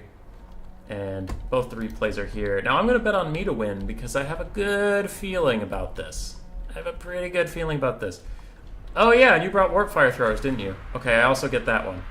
But I brought, real quick, slow down. We have the Rusty Arrows, other Night Goblin Archers, so I brought 3 Night Goblin Archers. I brought the Swamp Things, River Troll Hags for the Terror, Giant River Troll Hag for Spirit Leech. We have... Oh wait, shit, I'm the Skaven. Wait, I'm the Skaven? Alright, nice. I still bet on me to win. I bet on Skaven to win. Alright, cool. So Butcherbird brought 3 Night Goblins, including the ROR. He brought the Swamp Things, Giant River Troll Hag with Spirit Leech, Doom and Darkness, Night Goblin War Boss on his Squig with Tormentor's Sword, and I believe the Loons. We have some Nasty Skulkers and Squig Hoppers on the side. Otherwise, it's a Night Goblin Rush. Where are the ROR? Bird, there's no way you didn't take the ROR. There they are. ROR's on the very end. More Squigs, and then in the backfield we have some Forest Goblin Spider Riders, not with Archers. For my build on the Skaven, the superior build, I have Lord Skrauk with Pestilent Breath, Vermintide, and Rod of Corruption, and etc. We have Skaven Slave Frontline, 2 Warp Fire Throwers, 2 Poison Wind Globes, the ROR Avalanche Mortars. We have 3 Warplock Jazales, the Ikat Zap Zap, and 2 Rat Ogres. This is a lot of pew pew. This is maybe a lot of pew pew. Maybe. Also, wait. Yeah, you're right. Okay, tacos may be right. But I didn't realize that those were in a row like that. Anyway, River Troll Hags taking a lot of damage from Ikat Zap Zap. All the guns are shooting these Swamp Things, and Butcherbird's getting fucking destroyed. Get wrecked. GG, well played. And Swamp Things are all gonna die. All your stupid archers are gonna die. I am just kicking the crap out of you because I'm so good. Pew pew. And Clan Rats are gonna get summoned on top of these Night Goblin Archers. Yeah, it's pretty fucking toast. No! What? No! I have a screen blocker up? Shit! Shit, fuck. No! Alright, wait, no. Now we need a screen block again. Go away. Hold on. I'm just ending the replay so you don't get to see who wins. That's funny. Okay. Oh, I got caught with the screen blocker. I'm such a doof. Such an idiot. Butcherbird messaging me screen blocker. Yeah, I see that now. Yeah. Alright, same replay. I mentioned the armies on stream. Butcherbird has River Troll Hag and Night Goblin Rush. I have a bunch of Skaven. Got it. So his Swamp Things and the Warp Fire Throwers are doing a ton of damage on the advance. All of your archers are getting killed. And I stand your ground and also do the Rod of Corruption to rat off his trolls. River Troll Hag's taking a ton of damage, and Butcherbird's entire front line has just been completely deleted. Now he is going to try to get the sides involved. Hey, I'll swear if I want to. Classic. Was that on your bingo card? No, it should have been. And you can see already 2 of the archers are routed off, the River Troll Hag's routed off, the Swamp Things are shattered, and Butcherbird is in a hell of a lot of trouble. Warp Fire Throwers, I don't know what they're trying to do. They for some reason got into combat over there, and that was pretty bad. But the front line's gone terribly. Jazales are trying to shoot, it looks like at the Night Goblins, but they do get a little blocked up by some Forest Goblin Spider Riders. And Rat Ogres are pretty entrenched here. They're probably going to get messed up, especially with all these Night Goblin Squig Hoppers getting involved. So where's Skrulk? I do need to pull him back, and I do. Alright, I pull him back to secure the left flank while I aim my firepower at the right flank. So he'll try to cover their backs while they clear up this mess. And I did try to bomb all these squigs. And yeah, we get some good damage there. Not enough damage, but some good damage. Otherwise, we have Poison Wind, killing a bunch of stuff. Skaven are very far ahead on the balance of power at this point. Rat Ogres are chilling, fighting the day. Peak Loonies. I imagine some loons are going to come over there and kill a lot of stuff. I'm trying to get another volley off onto these squigs before they move. And I did vote for myself, yes. Yes, I voted for myself in this one. Because I don't want to be streaming forever. And if I get this right, the whole stream is over. Night Goblin War Boss is fighting Spore Block Jezzails. Poison Wind Globes are just deleting this entire area. And there are the loons. I knew those pesky loons were coming in. So they cleared out a lot of the chaff. Skaven are still ahead on the balance of power, and if Lord Skrull can get a Liber Bubonicus on the Night Goblin War Boss, that's going to do a lot of damage to his squishy ass. But the Skaven, if I'm being fair, the Skaven are kind of running out of chaff, so maybe Butcherbird can rally. Maybe. He doesn't. Alright. But he might. You know, we gotta... He might! He might. He might rally. Nasty Skulkers have gotten on top of Zab, shut it down, so Poison Wind Globes run straight into them because they were trying to run away from the Night Goblin War Boss. Skrulk and the Night Goblin War Boss do get in a fight. Poison Wind Globes are still nuking down these Night Goblin Squig Hoppers, and some archers in the back have rallied. My Warp Fire Throws are coming back in. I do cast Quick Rod of Corruption just to deal with some of these annoying units, and they do push out eventually. A Clan Rat Summon comes in, and then I immediately nuke them down because I'm a great player. But I did do some good damage on the Night Goblin War Boss. The Greenskins are kind of pulling back into the balance of power as a lot of their units are rallying. And Skrulk does manage to rout off this Night Goblin War Boss, and that is very good for him. He now has a big old pile of Skaven Slaves and Clan Rats at his side, but most of his weapons teams are long gone, except for those Warp Fire Throwers coming back in. Spider Riders chase off some of the last Jezzails, and it is Skrulk versus the world at this point. Durkat Squig Hoppers get on top of my Warp Fire Throwers and shut down. And we're still trying to kill this Night Goblin War Boss. I hate this. I hate this so much. When you command like Clan Rats or something to attack a specific unit, they'll like run around it rather than just sitting on top of it and attacking it like they should. Butcherbird rallies some archers, some very tattered Night Goblins around the field. And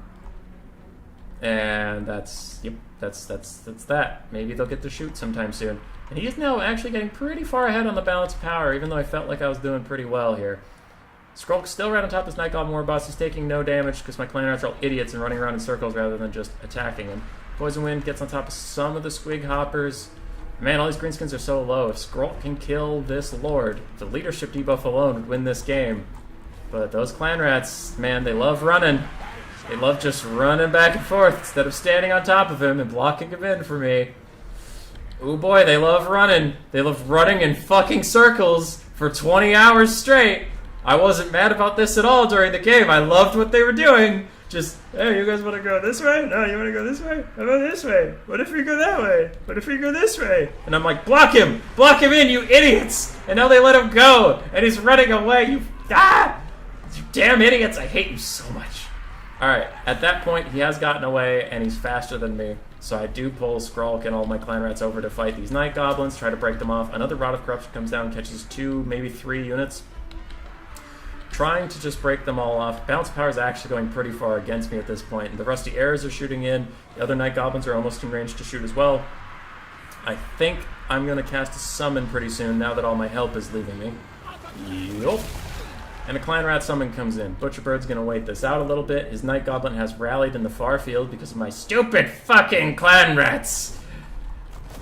And things get a little dicey because the only unit on the field is a Summon at the moment. Everything else is routing for me. So we're going to do a little bit of wee. I do cast Special Breath to break that one, and we're going to chase the Rusty Arrows. But Butcherbird's being smart here. He's chasing routing units, so he's fulfilling the attacking role. He's doing great. And he's loving his life, but while he's fulfilling attacking role, he's just running away from my summons because he knows they're going to die pretty soon here. So he's just trying to wait me out. Balance Power is back to the middle, and none of these Skaven units are coming back. They're all getting chased. So we're going to hit this soul. I stand Skrulk perfectly still, because I wanted to get some of my vigor back. While he sets up perfect surround, I'm standing. Those guys immediately break off, because I'm a big, scary rat boy. Dirk and Swig Hoppers do charge in on top of me, and I think I am so... Oh, I know I'm holding a pocket summon. Okay, so what was happening here is I had 14 mana. I think that's right. Because Pestilent Breath costs 8. Or does it cost 9? I think it costs 8, and then a summon costs 7. I needed 15. I was sitting on 14 mana. These bastards are unbreakable. So what I wanted to do is clump them up on Skrulk and cast Pestilent Breath down the line and damage them. And then I would eventually someday get that one goddamn mana and cast my Clan Rat summon. And I had Standard Die. I could get leadership and melee defense here. But this asshole rampages me and I can't cast it.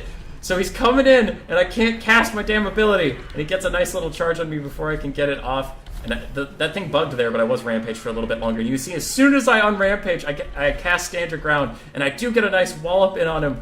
But then Skrulk also starts to die, and I was 1 mana from my fucking summon! And Skrulk's surrounded, and I'm like, please, 1 mana! Just 1 mana, and I can win this goddamn game!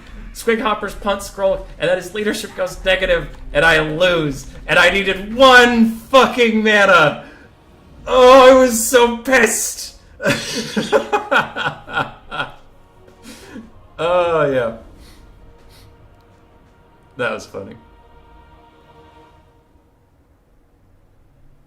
Yeah. That was a fun game. But Butcherbird did win after a very, very rough start. His Night Goblins largely got crumped. They didn't get to do too much. Wait a second. Hey, Bird, are you allowed to have 6 Night Goblins? Are the Fanatics like a variant, or are they part of the same chain? Anyway, doesn't matter. I don't care. You would have won without it, but still. Nasty Skulkers actually got good value. Archers struggled because I nuked them really hard. Squig Hoppers had to have carried. Yeah, they all did great. River, the Swamp Things got literally 0 value. Yeah, Neckbet, it felt like cheating if I guessed correctly on a replay that I knew, and I didn't want to cheat, so I just played that up for a joke, but no, I'm not gonna guess correctly on a replay I know. That's dumb. That's cheating. Skrull got 2,000 value for me. My Poison Wind, one of them got good value, one of them didn't. The Warp Fire Throwers were clearly a mistake. Giselles did okay, but not enough. The ROR Avalanche Mortars did a lot of good work. Rat Ogre struggled a little bit. It could Zap struggled. They are variant? Okay. So that was Human Boy 2. I'll delete that. And back to the bingo board. So I did get beaten by one of my mods. We'll make it blue. No, blue. No, well, I picked blue. Don't be dumb. We did see Warp Fire Throwers. But, you see there's a typo here. I spelled Warp Fire Thrower wrong. I meant to spell...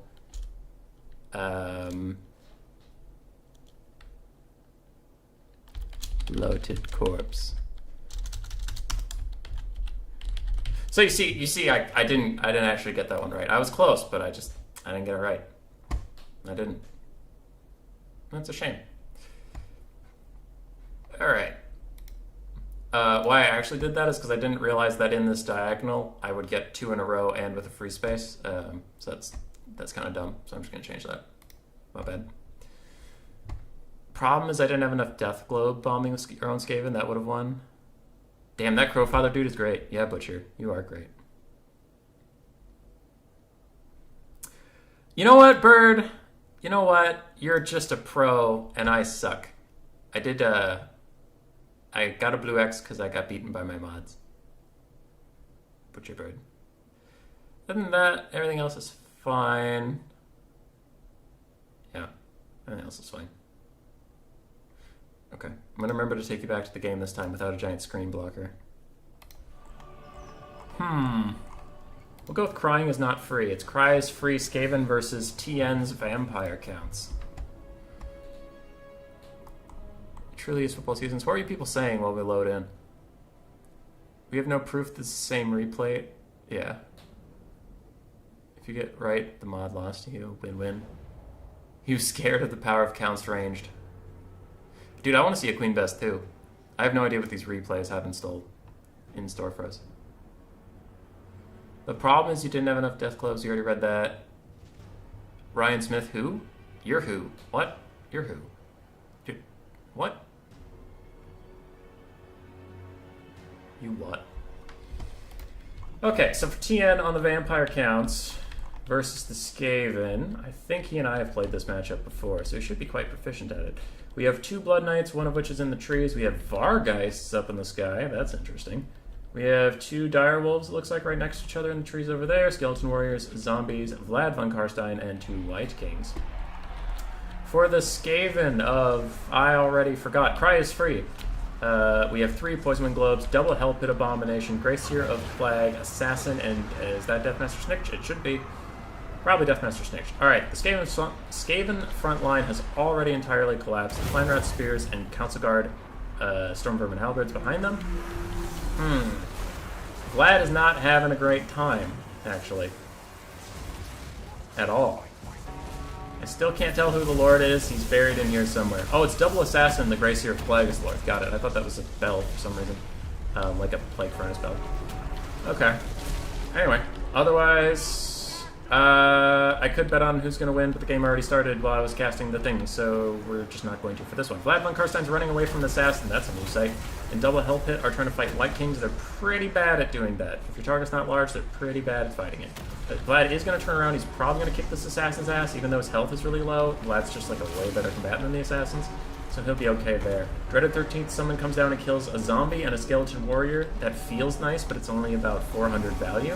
Still a good cast, just saying it's not as crazy as it looks. Vargeists are on top of the Hell Pit Abomination. They will actually do a lot of damage to it very quickly. A summon comes in behind the assassin. He casts Rival High Talisman to nerf Vlad down to the melee attack department. Now with 2 assassins, Vlad should get the fuck out of here. He is not going to have a great time. On the backfield, Blood Knights and Dogs are tearing through Poison Wind Globes, and Rat Ogres are trading okay, but if any Blood Knights get on top of them, that will be bad. Vlad is very, very, very low. What is it? Oh, it's 2 minutes 30 seconds. Damn it, the Lord almost died within 2 minutes. That could have been great. Alright, Vlad's dead. Blood Knights are trying to fight some assassins. The Vargeists are over here, chilling a little bit. Hell Pit Abominations are regenning up. They'll be okay. And TN is in real trouble now. Without a Lord, without any source of healing, it's down to just Blood Knights being naturally good rather than being healed up. That being said, they are crumping some Rat Ogres. They do get 1 Poison Wind Globe throw on them, but I think they will live through that okay. Some of the Skaven forces are rallying in the distance, and Blood Knights have surrounded and killed an assassin. I do think the Blood Knights and Dogs need to sweep up all this stuff so it doesn't come back at all. Scorch coming down on top of Zombies and Skeleton Warriors doing good damage, but I think the Vampire Counts will run out of killing power here very quickly. Blood Knights are messing up the Hell Pit Abomination, and he overextends a little bit into them. Not TN's fault. Not Cry is Free's fault. The animation just took him there. And that will be pretty bad. Vargeists are trying to kill off the Assassin while the Blood Knights do their work on the big old Hell Pit Abomination. Dogs are trying to get rid of all these extra forces, but without the Blood Knights to help them, they will be struggling a little bit. Blood Knights are charging into the Poison Wind Globes, also doing excellent work there. And this Hell Pit Abomination is very low from these Blood Knights. And if TN scrapped back in this, that would actually be super crazy. One White King is at about a quarter, 1/3 health, the other one's at about half. Blood Knights have almost crumped off these globes, and they will, but they're super low on health too, and they don't have regen. Why are people messaging me? Stop messaging me, I'm busy. Blood Knights are going to run away and get another charge back. Sternsmen are trying to heal up on their own. They're fighting the Council Guard a little bit, and the rear charge on the Hell Pit Abomination will do a lot of good damage to it. Vargeists are really struggling to finish off that assassin. They need to hurry up and get the hell back here. They are very needed. Rat Ogres are peeling off some dogs, and the balance power was creeping back for the Vampire Counts, but now it seems to be slowly ebbing away from them once again. Blood Knights are still fighting this Hell Pit Abomination, and what to do? Ooh, if that's a Dreaded 13th, ooh, ow, ooh. Ooh, ow, ooh. That's pretty bad. Balance power is now going away from them as a Blood Knight unit gets nuked by Storm Vermin with Halberds. Hell Pit Abomination, that one is very low. Maybe it's going to get super orbital to die proc, but there's a whole nother one that's just waiting in the wings. Varguy's flying down onto here. I just don't think there's enough left. Hey! The hell pit shattered something without dying. Nice. Good for you, buddy. But I think we can hit that button real quick. And TN fights valiantly into the end. But it will be the end. Deadly Bunnies is messaging me. Just to bother me. And it's working, sir! And it's working. Alright. Anyway, focusing back on the game. Vlad got 400 value before he got murdered by Double Assassin. Both White Kings got 700 value, which is pretty much paying for themselves. Pretty good there. Skeleton Warriors fought decently. Blood Knights, the Blood Knight play was really, really good. They were just too behind by the time they could do their work. Greyseer did fine. Assassins did really well. Council Guard did okay, just for standing around. Poison Globes, 2 of them got good value, 1 didn't. And the Hell Pit Abominations mostly just stood and were tanky. They almost paid for themselves. And what was that one? Crying is not free. Got it. Got it. Back to the Photoshop. What do we got? Queen Bass, Lord Shadow, Lord dies. Oh, Vlad almost died in the first 2 minutes. We could have gotten that one. Bright without Fae. Nope. We got nothing. No Codals, no Green Knight, no Kolek Sun Eater. I'm a little sad. I'm a little sad.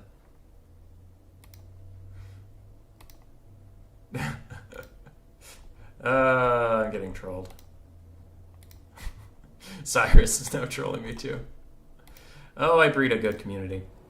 Let's watch one of the older ones. Foot Malekith hard carry. I'm also not going to vote for this one because it sounds like Foot Malekith is going to win it. I should mute incoming messages. Yeah, but sometimes Bird's trying to message me about mistakes I'm making, like the screen blocker.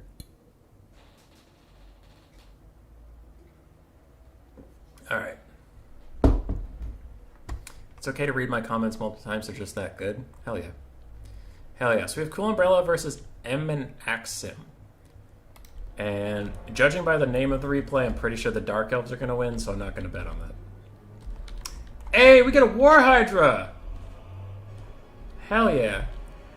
Skaven Dunn beat VC. Why I didn't get that one? I didn't get it because I didn't guess. By the time I was done telling you what the armies were, the game had already gotten pretty well underway. And the vampire counts took a lot of damage.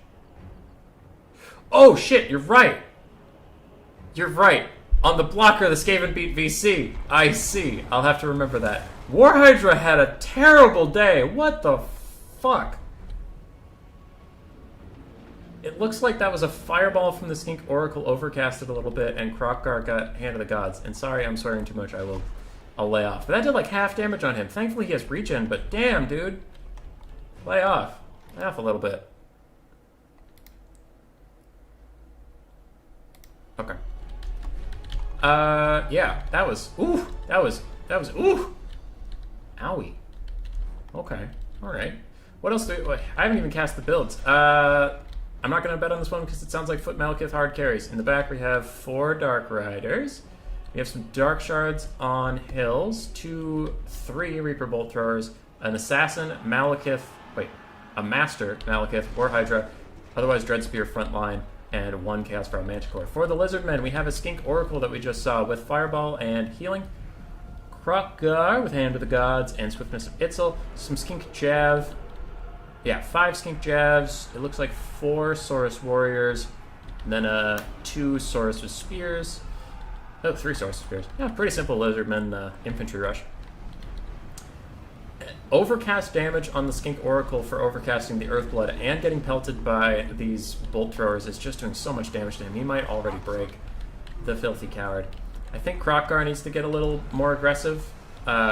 Unfortunately, it looks like Amexim is microing both of them together to go like this way, and that way, to dodge. But with that, that means Krokgar's going along for the ride even though he's full health, and now the Skink, as soon as he stops, does immediately get deleted. These Skink Jabs are a little too close for comfort, and they're throwing all their Javelins at Dark Shards, which is okay. You should probably throw them at that War Hydra and just nuke it down really quick. But Saurus are super easily going to slap through this Dreadspear frontline. They're doing really, really great. Reaper Bolt Throwers are I don't think they have guard mode on, and they're advancing a little bit to try to chase that Skink Oracle. He does manage to cast healing on himself in the moment he unbroke, cast healing, and he broke again. And this War Hydra is a little mucked up, and he can't... One of the dumbest things... Ooh, I'm going to shut up, because that's going to be beautiful. Yeah, Soul Stealer on all these units! Alright, that's a lot of damage. Anyway, how War Hydras could not suck ass would be just let them cast their damn breath attacks while in combat. That would be the easiest thing. Like, that would make them instantly okay. But they're going to always be in combat, and they can't really get away from combat, so they don't ever get their breath attacks. I digress. Bolt throwers are now focusing on Krokgar, mostly just trying to tax his micro. This is a big old blob of skinks that is getting punished pretty heavily by the Dark Elves. We saw a Soul Stealer, and we see, ooh, a Gaze of Malice gets canceled. Please cast that. Oh, the Lizardmen saw it, and they're going to pull away. That would have been beautiful. I wanted to see that. That would have been very nice. Alright, what else is going on around here? Dark Shards are just turning and shooting onto Saurus that got onto other Dark Shards, because arrows defend arrows. More Dark Shards and Reaper Bolt throwers are in trouble, as the Lizardmen advance has gotten them. So it looks like the Lizardmen player's infantry is doing the work for him, while his single entities have been struggling. Feral Manticore is getting pushed off by Krokgar, but Krokgar is so far away from the battle where he's needed. He should definitely 100% come back. A lot of the Dark Elf forces are compromised. Their front line is entirely gone, and a lot of their ranged assets are now compromised as well. So the bounce power is looking a little bit Dark Elf favored. It's creeping slowly back as more and more Dark Shards get clubbed to death by giant dinosaurs. Some Saurus with Spears are fighting well against Malekith and Dark Riders, but I don't think this is over yet. I think the Lizards might scrap back for a bit, because Foot Malekith has to carry, remember? Hand does fire damage, so if you buff Kindle Flame as a regenerating monster, yeah. Hip, hip, hip. Hydra Shield used a breath attack as an explosion all around them. Yeah, that would be kind of cool. Like a weird vortex spell, kind of like Deathmaster Snick's Whirl of Weeping Blades. Krokgar has come back to the fight, and it looks like he fought the Master for a second, took a hit, and immediately regretted it, and now he's going to fight the Hydra in 1v1 combat, as Malekith flanks him, making it no longer a 1v1, but he somehow stomps on the foot of the Hydra, doing a bunch of damage, and he stomps on it again. Don't use your dinosaur's teeth, don't use your giant spear, stomp on it. Perfect, Krokgar, perfect. You're an excellent combatant. The War Hydra shatters, and now Krokgar is surrounded by Malekith and the Feral Manticore. Another beautiful Soul Stealer coming down, even hitting some units that aren't in the circle at all. And Malekith will get a ton of healing from that. Krokgar is in big trouble, and his skink healer friend is gone. For the Dark Elves, everything's running except for this cluster. So we have a couple Dark Riders, we have a Master, we have Malekith, and the Feral Manticore. Other than that, they are toast. Krokgar decides to peace out of here. He took a lot of damage in that, and he doesn't want to take any more damage anymore. So he's going to run away. I wouldn't hate for him to chase down these Dark Shards, break them, or tear out them off the map and get his Saurus Spears back. He does kind of need them. It looks like he'll take this opportunity to charge back in, hit the Manticore in the face, and rampage it. That is a good play. And he gets another hit, even with standard ground up. That is some excellent, excellent stuff, Krokgar. And he even kills the damn thing. Wow. Alright, but he doesn't need to get out of here now. Masters are kind of pathetic, but they are anti-large, they are armor-piercing, and you are a large armored thingy. So he is going to run away. Krokgar pulling back to his infantry support. Dark Riders are going to terror route. Oof. Oof, there's some skinks back here with a lot of javelins to throw, actually. I hope they get involved. Saurus on the sides need to come up as well. The Lizards just need to regroup. It's just Malekith and a Master, pretty much. Dread Spears don't mean anything. Is it too late to submit replays? Sure, Flying Taco, I got you. I got you. Hey, those skinks we were mentioning are throwing their spears into the back of these Dread Spears, and Gaze of Malice coming down is also going to hit the Dread Spears. Malekith doesn't give a shit. He doesn't give a shit about his friends, and he kills off the last of the pathetic Dread Spears, but he doesn't do terribly large amounts of damage to these Saurus Spears. But is that another Soul Stealer? Oh, it is another Soul Stealer. Malekith is going to love that, draining all of these Saurus. That is some beautiful stuff. Outside the Soul Stealer are some tattered units and skinks, but he got most of the valued assets he wanted. He maybe wanted Krokgar too. With that, the Master, I keep wanting to say Assassin, is fighting side by side with Malekith, and he does have Guardian, so he's helping Malekith in that way. Dark Elves are still favored, even though they're down to just 2 units versus the world.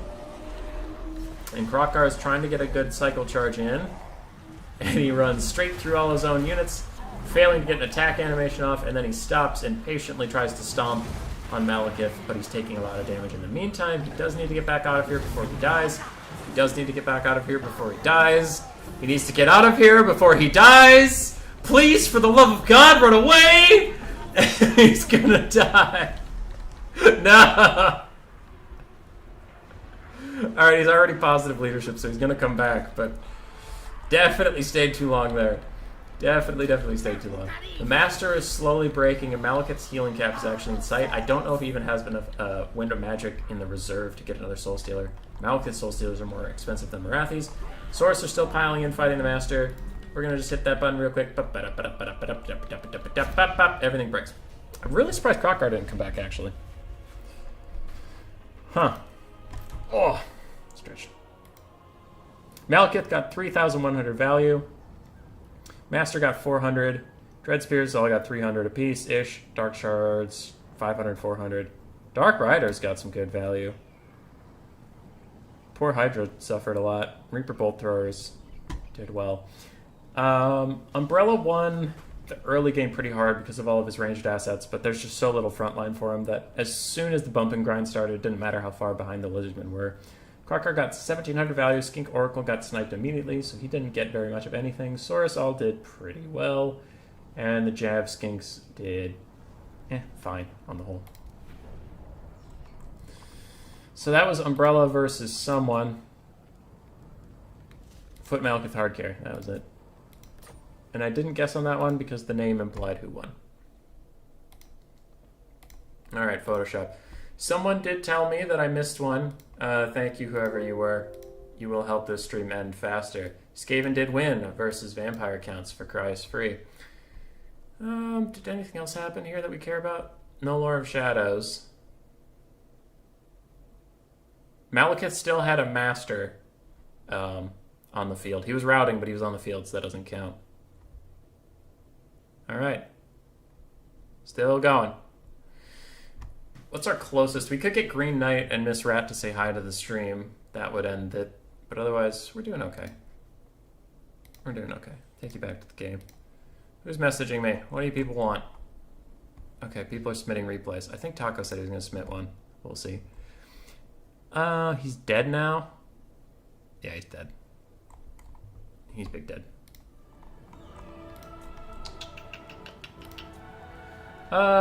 Deadly Bunnies sent us something he wanted us to watch. So let's do that. Deadly Bunnies on Vampire Counts versus Houseplants Lizardmen. Alright. Less than 15 minutes again, by the way. Yeah, that one I didn't think that one took that long. Yeah. Houseplants. Ooh. Oh, okay. So this is the old Vampire Counts Lizardmen build stuff. Okay. Colossodon Hunters and 2 Skink Chiefs in the air to just infinitely kite whatever they want to. Triple Temple Guard, Lord Mazdamundi, a Feral Stegodon, and the cohort of Sotek. That's a pretty powerful little build for the Vampire guys to try to get through. A bunch of zombies, Fellbats, Skeleton Warriors, Graveguard with great weapons. In the back, some Direwolves. We have 1 Banshee, and what the hell was that? Helman Gorst, you crazy son of a bitch. It looks like he overcasted Gauge of the Gash and just nuked that thing. Banshees and 2 Vargulfs to kill dinosaurs. I'd probably still go with the Lizardmen. Even knowing that early trade happens, I mean, this is hard to get through. And there is magic damage to deal with the Banshee. Ooh, and the Colossodon Hunters just tear apart those Fellbats. Alright, that was pretty good. Do we have magic damage here? The Banshee might be a problem. Whatever, a vote counts. It's the Lizardman. Helman Gorst is getting slowly sniped out by the Skink Chief. If the other Skink Chief can get cold-blooded or get a healing or something and come back over here and just start shooting that'll be really, really bad for bunnies to lose Helman Gorst that early. And actually, I wouldn't hate if the Lizardman player took their box and just pulled it back to like here and like keep pulling it back. As long as you can have the Colossodon Hunters fulfill your attacking rule, letting the 2 Skink Chiefs on their Pterodons just shoot Helman Gorst for free would be excellent. Like, definitely should do that. And this is a big mistake leaving the Skink Chief idle up here. He needs to be back here, he needs to be shooting Gorst, or maybe the Vargulfs, but probably Gorst. Gaze Nagash OP. Gorst it is. Mighty AA cannon. Yeah. 100% not worth the Winds of Magic. How much is Gaze of Nagash? It's kind of expensive for a magic missile, isn't it? And somehow these Colossadon Hunters haven't eaten these Fellbats alive. There we go. Their leadership tanks so much that they are going to disintegrate soon. I wonder if they just didn't have an attack order. And this Skink Chief being idle is really bad for the Lizardmen player. They need to get him going because they've kind of wasted all this time that the Vampire counts are advancing. They could have been poking Gorst. And he's just been sitting here probably shooting zombies? Not shooting anything worthwhile. And Gorst got away with murder there. Lizardman box is pulling away slightly. That is what we like to see. I wonder if he's fulfilling the attacking with the Colossadon Hunters. They need to have an attack order. The Skink Chiefs don't count as attacking. I think only Alethan R counts for a single entity bow character. I think. 6 Overcast 12. 100% worth the Winds of Yes Yes though. Yeah, that's fair. Hey Murph, how did the finals go? I'm sorry I had to leave in the middle of it. I was like, oh, okay, he has an hour and 20 minutes to finish a best of 5. He can do that. And then the lobbies took really long, and then Ulrich dropped at one point, and you had to do all that shit, and I'm like, I'm leaving in game 3, and that sucks. Yeah, anyway, sorry. Temple Guard are fighting zombies. Lord Mazdamundi's chillin'. These Skink Priests are still, Skink Chiefs are up there firing down in Helmengorst, and now that one, is this one bugged? Can he not control it or something? It literally hasn't moved this whole time, and I don't know what it's shooting, but it's not Helmengorst, and therefore it's the wrong decision. And Helmengorst Mortis Engine is getting close. Spudhouse better countercharge this. Because Spudhouse is the other player. I forgot who that was till just a little bit ago. Colossadon Hunters are still chilling in the sky. This Air Force is way too passive. Way too passive. They need to get more involved. Gorst's healing cap is actually already within sight, which is pretty good. And now the two Vargulfs are going to fight with Mazdamundi, and Gorst will pull back. It looks like he does use a single target net onto Gorst. And he's in a bit of a pickle here. He doesn't want to cast any Ruination of Cities or anything on these Great Weapons, because if he hits the Star Chamber Guardians, that's not worth it. Instead, he casts a Banishment on a bunch of single entities and hopes it goes in the right direction. It looks like it will, but that was a ballsy cast. Now the Ripperdactyl Riders will come down here. It looks like they're going to get a rear charge, but as they do, Mazdamundi pulls away. It has been unfortunately disjointed for the Lizardmen, and they are suffering for it. Skink Chiefs in the sky are still firing down, but it looks like they're a little obstructed by their own units, and I maybe even saw some friendly fire there. This is... the balance power is still even, but the Lizardmen have suffered some real casualties in these battles so far. Helmengorst is officially heel capped, and this other Skink Chief needs to come over here and needs to shoot him. Please do this! Please! I'm begging you! It's gotta be bugged or something where he can't click on it, because it's just sat there since it rallied. And it makes me so mad. Rubber match. Hey, that's good. Glad you went to all 5 games. Alright, Mazdamundi is pushing out a little bit. The Feral Stegodon is getting messed up by these two Vargulfs, so Mazdamundi's going to come from behind and bully that one. Helmengorst is still getting poked down. All 3 Temple Guard are having a bit of trouble now. They are getting slowly ground down by the Graveguard with great weapons. Cohort of Sotek is now fighting some zombies. That's decent for them, I guess. And Mazdamundi nets Helmengorst. That might have been a little bit of a waste of mana magic, because the only thing that can really get him right now is the 2 things shooting him no matter what he does. He can't really dodge him. Feral Stegodon is fully surrounded. We can see the bounce power finally creeping into the hands of the Vampire Counts. Deadly Bunnies is slowly grinding through the front line. Feral Stegodon's going to rout. Star Chamber Guardians will soon rout. And Mazdamundi has run all the way over here to try to kill Helmengorst. But even if you kill him at this point, I think it might be too late. The Vargulfs are very healthy. Skink Chiefs are about out of ammo, and the only thing you have left to fight them is really Mazdamundi, who's also at half health, and they can beat him up quite handedly. Murphalurf, I can send you a video on Discord if you want to get the drawing tools. I found them very helpful while I'm talking about stuff. But it is something you have to slightly alter. It's not a mod, but it's like an alteration. It's the same reason my camera can go wherever I want it to go. Lord Mazdamundi is fighting a 3v1 at the moment. 4v1 if you count the Necromancer, but I'm not going to. The Banshee's going to kick his ass. Vargulfs are going to kick his ass. Balance of power is very far in the Vampire Count's favor. And that Skink Chief just didn't move. Just didn't move the whole replay. Deadly Bunnies, what did you do? Both have rubber bands. The first one to lose an eye lost the match. Oh. You're talking about why it's called a rubber match. But for like most of the start, the Lizardmen weren't attacking. Yeah, Deadly Bunnies, like, he was attacking when he sent the Ripperdactyls after you, and then he was attacking when he sent them after the other Fellbats. But he was definitely relying on the Skink Chief to fill the attacking role, and technically they don't count. I think it's dumb that Alethanar counts and Skink Chiefs don't. It's just like weirdly inconsistent because you're like, oh, that guy with a bow counts, but my guy with a bow doesn't count.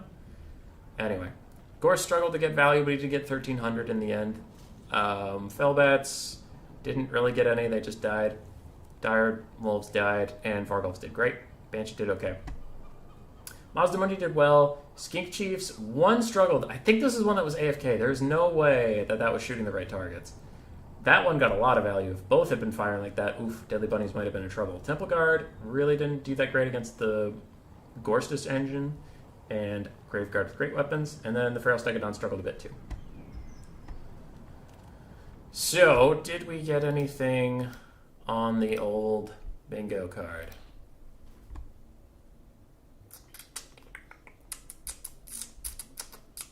No. Nope. We got nothing. Wait, how close are we on that? If I get the Green Knight and Grace to say hi, we could be done. How long have we been going? Streaming less than 1 minute ago? That's bullshit. I'm going to reload. 105 minutes ago. That's better.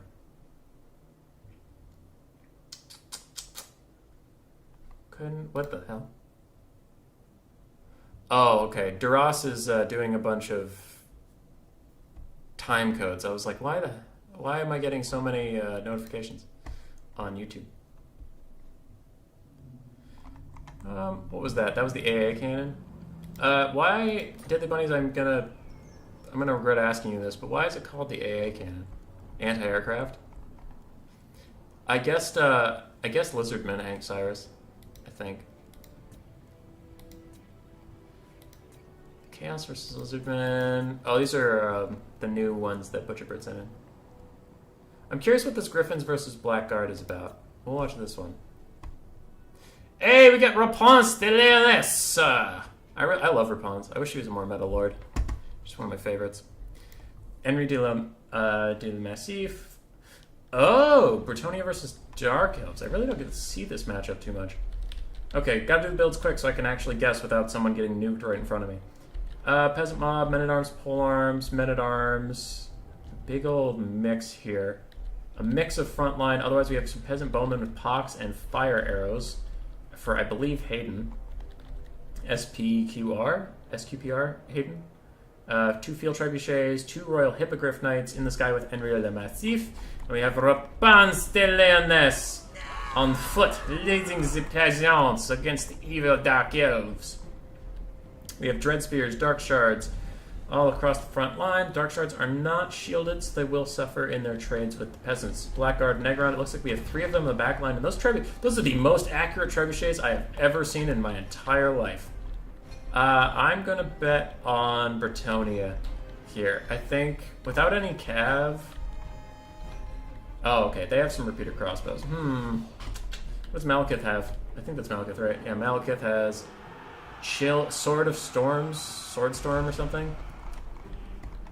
I like the Bretonian build better. I think the Peasant Archers are going to trade very well against the Dark Shards since they're unshielded. I think the Hippogriff Knights are going to be able to cycle charge whatever they want, and the Trebuchets are going to mess up Blackguard. That being said, the 2 repeater crossbows are behind the Trebuchets, and they're getting some good damage in. They will have to watch out for the Hippogriff Knights coming in them. This volley had better do some good work, otherwise it will not break them in time. Rapunz and Henry le Massif have busted through the front line. It looks like some of the Dark Shards have already gotten attacked, and the mixed front line of having 2 Dark Shards on the front, it works if you have the micro focus able to pull them back as soon as the fight starts, but it looks like some of them actually got trapped up and killed a little bit. A Chill Wind coming in, I really don't like that spell. It just never seems to do any damage for me. On the back, the Hippogriff Knights did get on top of the Reaper,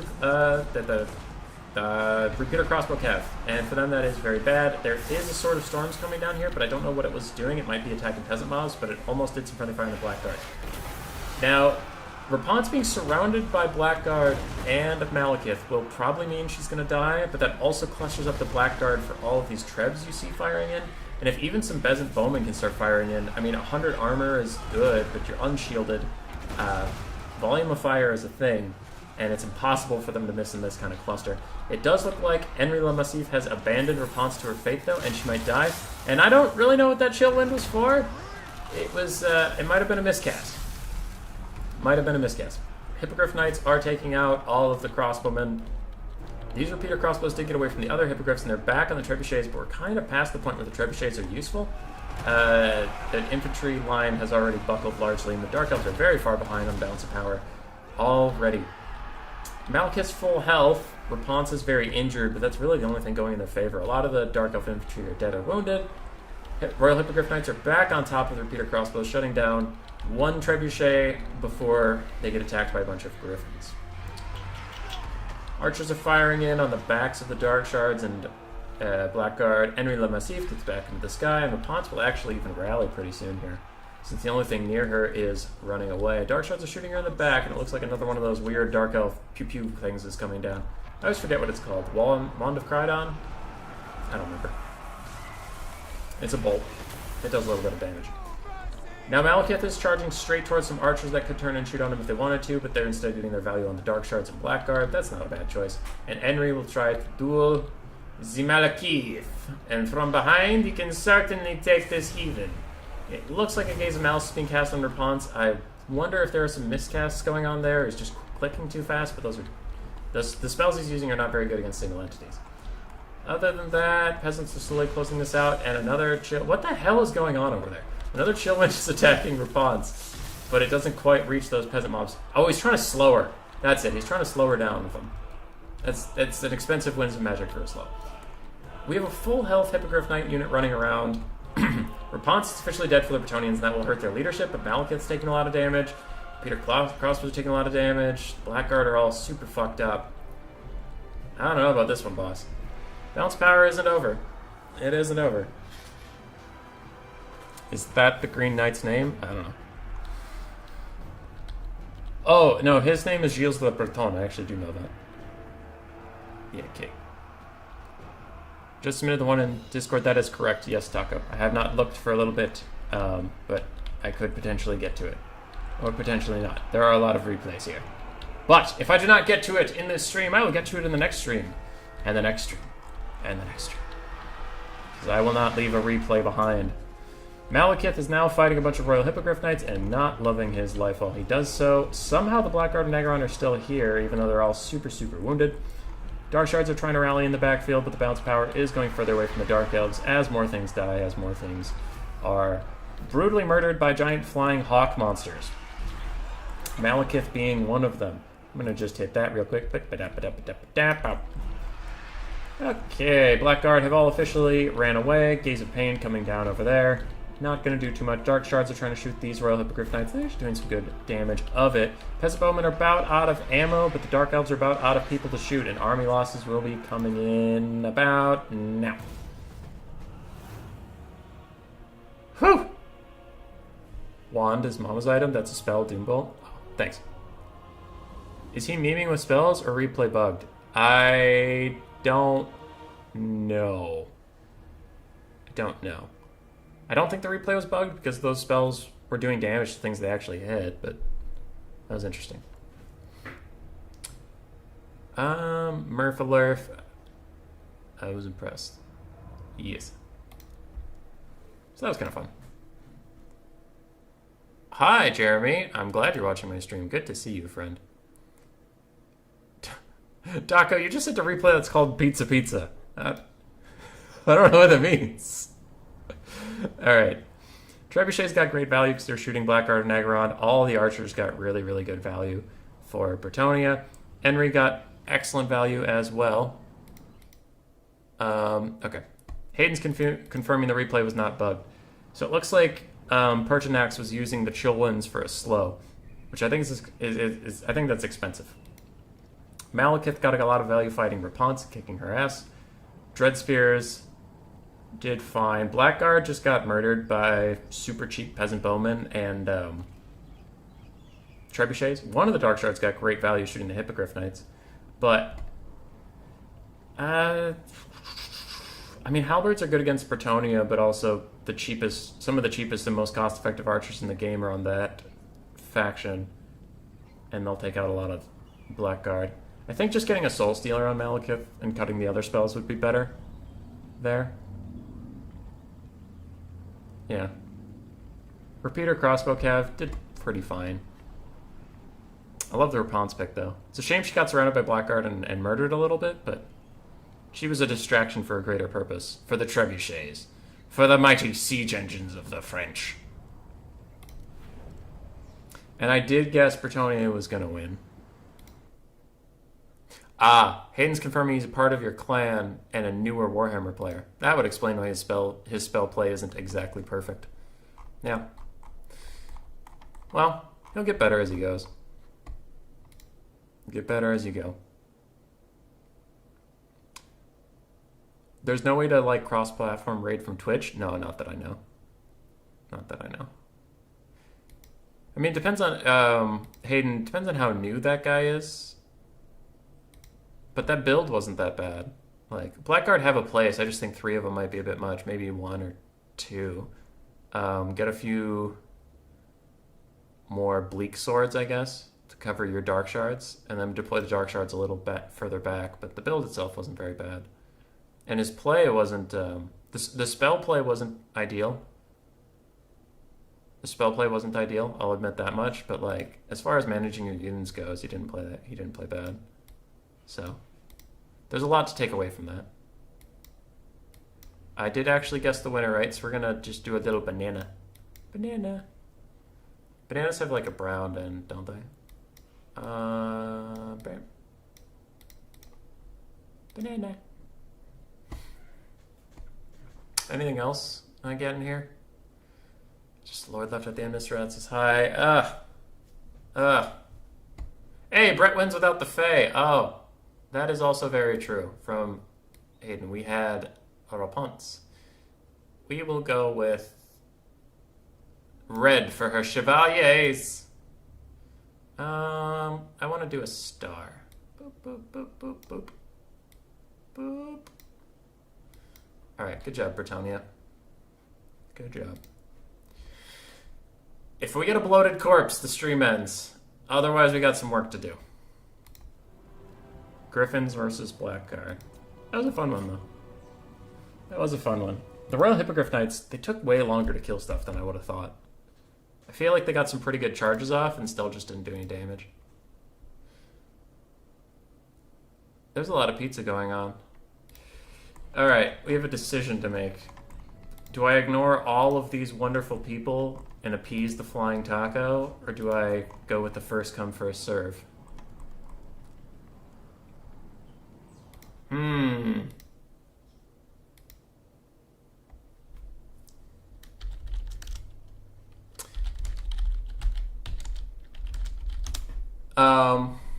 By the way, like, with Hayden sent me a few messages. I noticed the SPQR clan and the AIMA clans are actually getting some newer players into the game, and that's pretty exciting. And on Murph's stream, I saw... Well, not on his stream. In his challenge, I saw, like, 5 or... No, that was it. I counted it with the RTK lads in a chat. There were 8 people in Murph's tournaments. I didn't recognize their name at all. So, we got some new people coming in the game, which is really exciting, especially in a time where a lot of the older players don't want to play because of all the bugs and stuff. It's cool that we have some new blood coming in and actually playing games. That is very nice. Okay, what was it? I went out of the replays. We'll do pizza for house plant and flying taco. We'll do pizza. All right. I listened to the chat. I see all the pizzas. We'll do the pizza. Got to do the meme of the Italian hand sign, just the pizza. The replay is quick, just to tell blood brutes are bad in the lizard. Ah, got it. All right, I got to tell myself I have replays cast up to here. Replays up to here. Boom.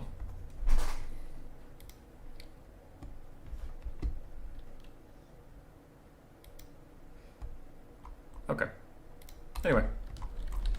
We're doing pizza. Flying Taco versus my clanmate RTK Houseplant. He's a cool dude. He's been on the stream once or twice. He was talking about the cannon bug a while ago.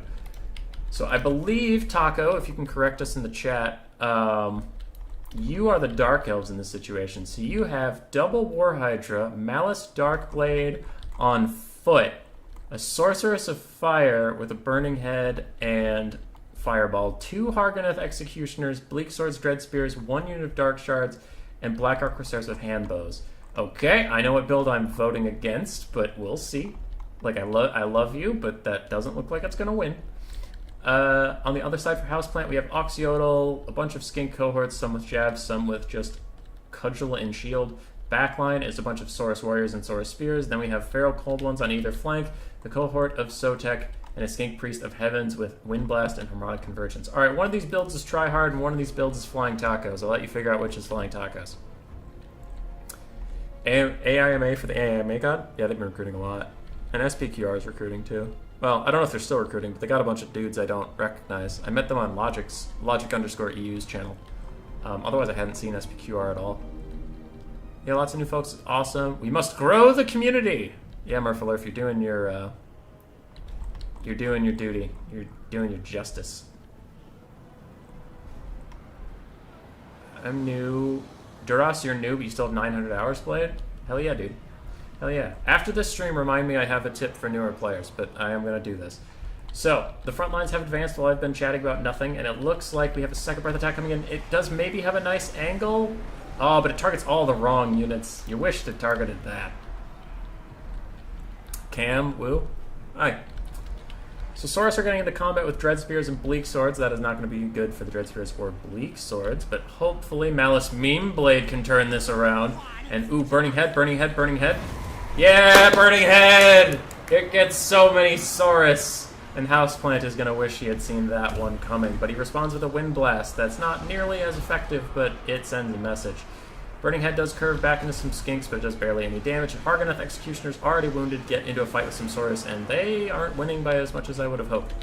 A breath attack from Flying Taco does roast all these Saurus Spears, and that's really great, actually. He's doing really great. Yeah, Duras, I have advice for you, but after the game. Malice Darkblade is fighting one Saurus Warriors, and Taco's doing okay, considering. All things considered, he's doing just fine. If Burning Head comes off cooldown, that would be a good spot for it.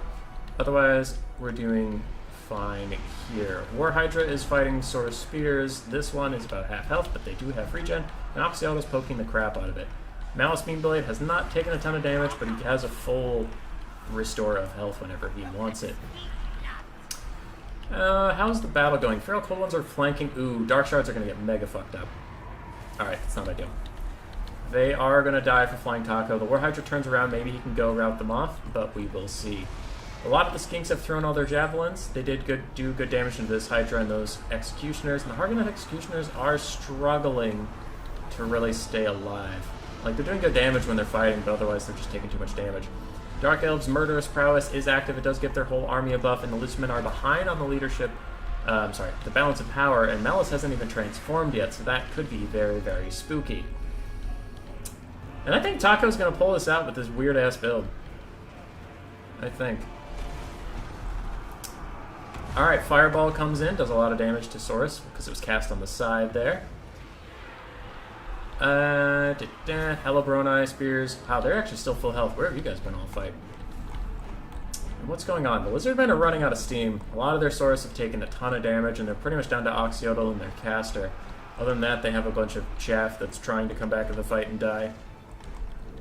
Malice Darkblade is getting on top of that Skink Priest.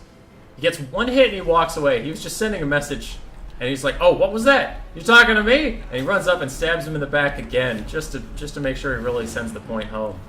It looks like that Heaven's Caster cast another quick Wind Blast before he's going to die valiantly to Malice Darkblade. And this Sorcerer of Fire is in real trouble. She's taking good damage. If she has a Burning Head, she might want to use it on herself just to get out of here and stay alive. But we'll see if she even has the time. It looks like she might not. If this War Hydra has a breath attack, maybe it could cast it over here. Something needs to help this poor sorceress before she dies. These handbones of Dark Shards have rallied despite the Feral Cold Ones all over them. It looks like the Hydra's sufficiently bailed out that situation. And that Sorceress of Fire is just about to break. Oxyodal is shooting Malice Darkblade in the back. Balance of Power still slightly in the favor of the Dark Elves, but it has kind of plateaued there for a bit.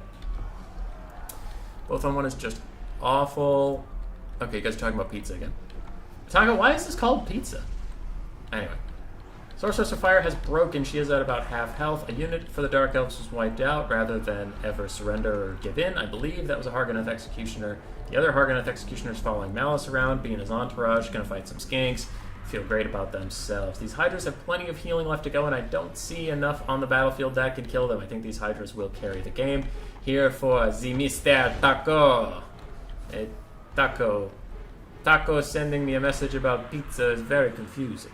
Those are two different foods. Feral Cold One's still trying to eat the Source of Fire. They're doing that stupid thing I mentioned earlier. I hate this so much. That if you click on a unit, they don't just surround it and kill it. They're like, oh, let's just run all around it. Let's just keep running and running. You're dumb. You're dumb, Feral Cold Ones. Whatever. Has Malice transformed yet? Yeah. Nope. That's the blood price. He's still Malice Darkbane. His name actually changes to Zarkand if he gets up there. Ooh. A good cast of the Wind Blast onto the Hargoneth Executioners. Unfortunately, it doesn't kill that many of them because they're armored, but they're doing okay. Malice is a pizza man on the side. That's fair. If I tell you why, it'll spoil. All right, fine. Taco is still fighting valiantly, fighting hard, getting further and further ahead on the balance of power. The cohort of Sotek are they're pretty much all dead. There's 6 of them left. Dark Shards in the Black Arc Cruiser with Hambos, these weird skirmish unit for the Dark Elves. They're fighting some skink cohorts, but they could honestly probably win that. And Malice will finally transform into Zarkand, I think just for fun at this point. And I'm gonna just go beam. Alright, it's over. Taco, why was it called sandwich? I mean, pizza.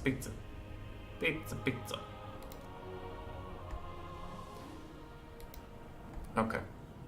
Malice Darkblade got about into 700 value. Firecaster did well. Hargoneth Executioners did okay. Actually, yeah, that one did pretty well. Double Hydras did okay. They were just kind of a centerpiece for the army. Oxyodal did okay. A lot of okay. So far, nothing's really impressing me that much. Saurus all did kind of poorly. They did just walk into their death for the most part because of Hydras. Yeah. Lizard. Oh, Feral Cold Ones and the Skinks got really good value, actually. They did.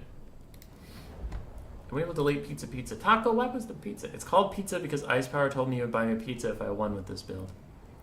Did he do it again, or is this the build from the original time you got pizza off of him? Alright, anyway, Duras, and new players out there. If you've only played campaign and you want to someday play multiplayer, I have a suggestion given to me by Yawning Firefly. He was just telling me how to have fun with the game, because I used to play a crap ton of campaign. But then he said, play a campaign this way, and I've also found it helps me online. So you pick whatever campaign you want, but the thing is, you turn campaign difficulty to legendary, but the battle difficulty to normal. And why that is he told me for fun, but why that happens is then the AI on the campaign map will be aggressive. They won't just sit there and wait for you to kill them like they do in the lower difficulties. And they'll have a lot of armies, so you'll frequently be outnumbered, and you'll kind of feel like a badass fighting all these forces and whatnot. But you keep the battle difficulty on normal, so you can play the goddamn game.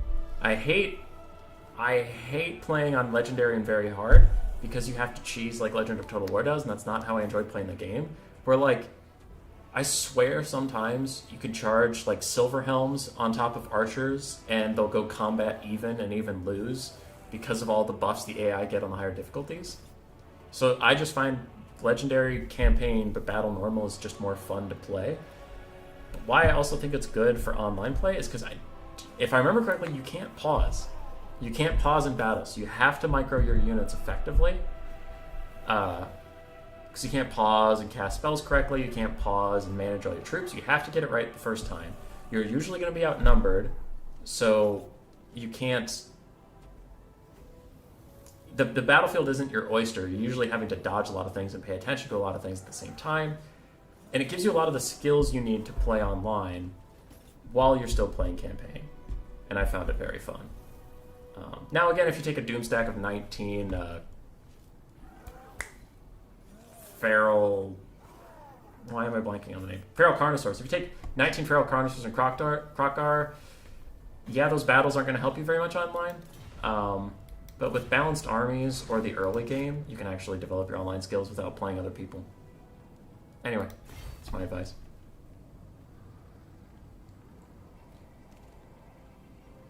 Hey, Umbo, yes, yes. Hank and I are arguing about pizza, by the way. Nah, dude. Nah, that isn't an argument. That is an argument. I could show you an argument. Loopy? Yeah. Well, Yawning told it to me just to have fun with the campaign because I'm like, dude, normal is too easy, but hard, very hard, like, Cav just kind of sucks. And then legendary, very hard, Cav is worthless. And it's like, well, when I play the High Elves, I want to get a bunch of Dragon Princes and Silver Helms together. I want to ride with the Rohirrim. I want to be a badass. And it's like, the optimal way to play is just to get a bunch of archers and one single entity and run around in a circle and shoot. And I'm like, this fucking sucks. So, anyway, thank you to Yawning Firefly for that tech. Now, real quick check on the Photoshop. I'm not taking you with me. 4K value, okay. I didn't get anything there. Got it. Who messages me now? Mod argument. I don't think that was an argument. I think you guys are fine. But we'll see. We'll see if I need that. The Doom stack is 19 stags and a life salon? Whatever. I have no interest in your Doom stacks. We started off the stream with Wei versus the Phoenix King. Let's get back to that. So Wei on the High Elves versus the Phoenix King on the Wood Elves. Get to see Larry, some Rangers, Silverin, Lothan Seaguard. Okay. Wants to be a badass, plays Posh Elf. I was just making an example because I'm currently playing a Tyrion campaign. I've played plenty of Queek campaigns and mostly Queek campaigns. L'Ariel the Radiant is on horseback. She has her 3 Dragon Prince friends we saw, some Silverin Guard, Rangers, and Archers with light armor, Lothan Seaguard and Lothan Seaguard. For the Wood Elves of the Phoenix King, we have Dryads, Eternal Guard with shields in the back and front. We have Glade Guard spam in the middle tier, and some Starfire Shafts in the back, and 2 Treekin. Interesting. Ooh, 1 Wildwood Ranger on the side. Is it mirrored? Nope, just 1. We have a Spellweaver of High Magic on a horse. Kitake. There's no Cav to compete with the Dragon Princes. The Dragon Princes don't deal fire damage, do they? No. If they dealt fire damage, that would help them a lot. I think the Wood Elves have just got too much ranged. I think they have too many options to kite and win. I'm going to go with the Wood Elves in this one. But we will see. L'Ariel is already trying to fight with some Spearmen, but her Dragon Princes are there helping her. And she's cast some healing on herself, but Treekin are going to get involved. I think these Dragon Princes have to get the hell out of here. They're just going to take too much damage to be worth their time. These other Dragon Princes, however, have gotten back into the Phoenix King's line, and he's going to have to channel his inner Anticity and defend his archers with other archers. And maybe he can. They do have 110 armor, and they are shielded, so we'll see if he can stop them. There are 2 Eternal Guard in the backfield that kind of need to get involved. They need to find somewhere to be that's not here, because currently Wei is just running over the backline with his cavalry advantage, and the Treekin are desperately trying to catch up, but they won't be able to catch up in time. L'Ariel overcast Earthblood, and I think that hurt her a little bit, but it will heal up the Dragon Princess just fine. And currently, this is Cav, ladies and gentlemen. Alright, Cav may not be great at countercharging with infantry right now, it might be bugged, but it still has a use, and that is being fast as shit. It is getting back on top of the archers. There are 3 whole Dragon Princes on these archers, and even a Star of Avalorn coming down, going to heal up everybody very nicely here. The archers for the High Elves are starting to get attacked, but the 3 of them are Lothan Seaguards, so they're decent enough melee combatants. Yeah, this is looking pretty bad for the Wood Elves. Balance of power is even, but so many Glade Guard have been shattered off already. The Dragon Princes can just pull away and get healed up a little bit. Archers, oof. This is a big catch for the High Elves. Killing all these Wildwood Rangers will be very nice, but oh, look at that! Look at that beautiful Soul Quench right there from that Spellweaver of High Magic. Hell yeah. Takes out almost a whole unit of Lothan Seaguard. That is nutty. That is nutty. Blade Guard, Eternal Guard. They're all trying to hold off Alarielle the Radiant, but now there are some Dragon Princes charging in on them unopposed. And I don't think 2 Treekin are going to be able to carry this, because that's soon to be what's left for the Wood Elves here. Ooh, do we get another one? Another Soul Quench down the line. That's kind of hilarious. The Spellweaver of High Magic did use her Channeling Staff to lower the cooldown on that one and get another cast off. She almost deleted 2 whole units with those casts. That does certainly drag things back into the mid-ground here. Because now a lot of that Archer Cry I was mentioning, we just lost 1.5 units of Lothern Seaguard with that. That was pretty cool, no gain. That was pretty cool. So Dragon Princes are running around. Oof. Alarielle Radiant's already heal capped a little bit. I wouldn't be surprised if she cast an Earthblood or a Star over here just to heal up some of the infantry she has left. Oh, but the Way Watcher! Or the Way Stalker thing. Whatever, that arrow ability did a lot of damage to her and she will break. And I don't know, she might come back, but she might not. We will see. Some Spearmen. This is the fight of the tattered units over here. There's really nothing left. But Dragon Princes are running around trying to get their value back. And for the first time in the match, the Wood Elves are actually ahead on the balance of power. Alarielle does rally. She can get some healing off. Her conundrum right now is she can heal herself in the middle of nowhere, or she can come back and heal her Dragon Princes, but that would involve getting herself in danger without any health. And that is spooky. The High Elves, did you secure your Archer line? Oh, don't do it again. Don't do it again. Come on. Spare him. Spare him, please! Ow, God, it hurts so much. Another beautiful cast here from, I believe that's the Phoenix King, doing so much damage. Holy crap. That's so funny. It's so funny. Also, Butcherbird, I agree with that 100%. Marathi do be kind of looking ugly, though. That's my opinion. That's my opinion. And the High Elves have just taken so much damage. So much damage from that high caster. Jesus. That's not okay. You can't do that to a person. You can't. If Larry can be secured, and if she can heal up Dragon Princess to her heart's content, and if they can cycle charge Treekin, maybe they can pull this out, but this game just went from 0 to 100 real quick, and the Wood Elves somehow came out the other side in advantage state. Archers are running a little low on ammo considering their models. Like half of an ammo bar on a unit is good, but with only 38 models, it's not that great anymore. Yeah, Larry's just staying safe, chilling. I don't know if that Waystalker has another shot of that Arrows of Kurnos thing. I don't think they do. And they're also running out of ammo. Dragon Princes are running down some archers, and the glory of replays is while they reposition, we can go whip. Dragon Princes charging these Dryads, it's going to kill them super easily, and they're going to charge after these, so we're just going to go beep. And then over here, I believe they're going to cast a Soul Quench onto Larry. And Way sees that coming, so Way is going to cast the last of his healing on Alarielle, heal cap her just to make sure he can try to survive that encounter. More of the Wood Elves are breaking on this little pocket, and the ranged units for the High Elves are repositioning closer to their friends, but another Soul Quench comes down, does so much damage! What the hell? Why haven't people been using this spell? Apparently it's crazy. Huh. That's intense. Alright, there's a large force of Dragon Princes up here, all coming in. Are we gonna get to see the second star? I don't think the other star has been cast yet. If it's gonna cast up there, oh, it is. It's gonna heal so much healing, and the elves are gonna make their stand against the elves. Truly evil against evil, and this has been a good game from Way, and the other person was Phoenix King. Phoenix King is on the Wood Elves. High Elves are going to shoot and run.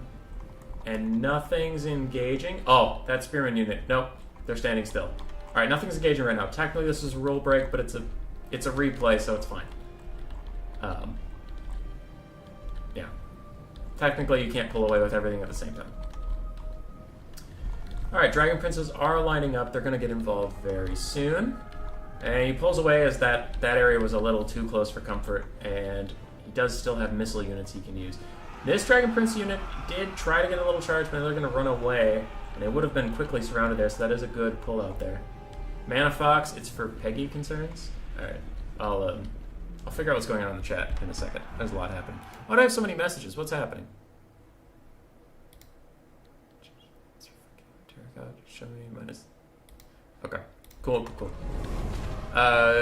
Messages aren't important right now. The Wood Elves have finally gotten into the melee fight they wanted, and High Elves are trying to just cycle charge them with their Dragon Princes. They're using the last of their ammo on this whole unit of infantry, but that balance of power is going nowhere fast. The Wood Elves are standing firm. Now maybe this Treekin is going to break. Maybe. And they do. So one Eternal Guard and one Treekin have broken. Can the Wood Elves still hang on? They're doing decently in the melee game, especially with these Treekin. These archers are tearing them apart. Larry casts another Arcane Conduit. Maybe she can even get yet another heal off onto some of the Silver Guard, maybe the Dragon Princes. But I think Wei just commands too much of the mobile game. But does he? Oh, there's a quick charge in from Spelling Moves of High, and she misses her first attack. That could have been huge for her. Maybe taking out Larry could have changed the course of this game, but right now it looks like the High Elves are going to take it. With these Treekin, they're rallying a bit. Okay, if they broke, they definitely would have been over. Apotheosis coming up for the Treekin. I think they already caused fear. I'm not sure if that will help them at all. Dragon Princes are trying to deal with the Spellweaver of High Magic.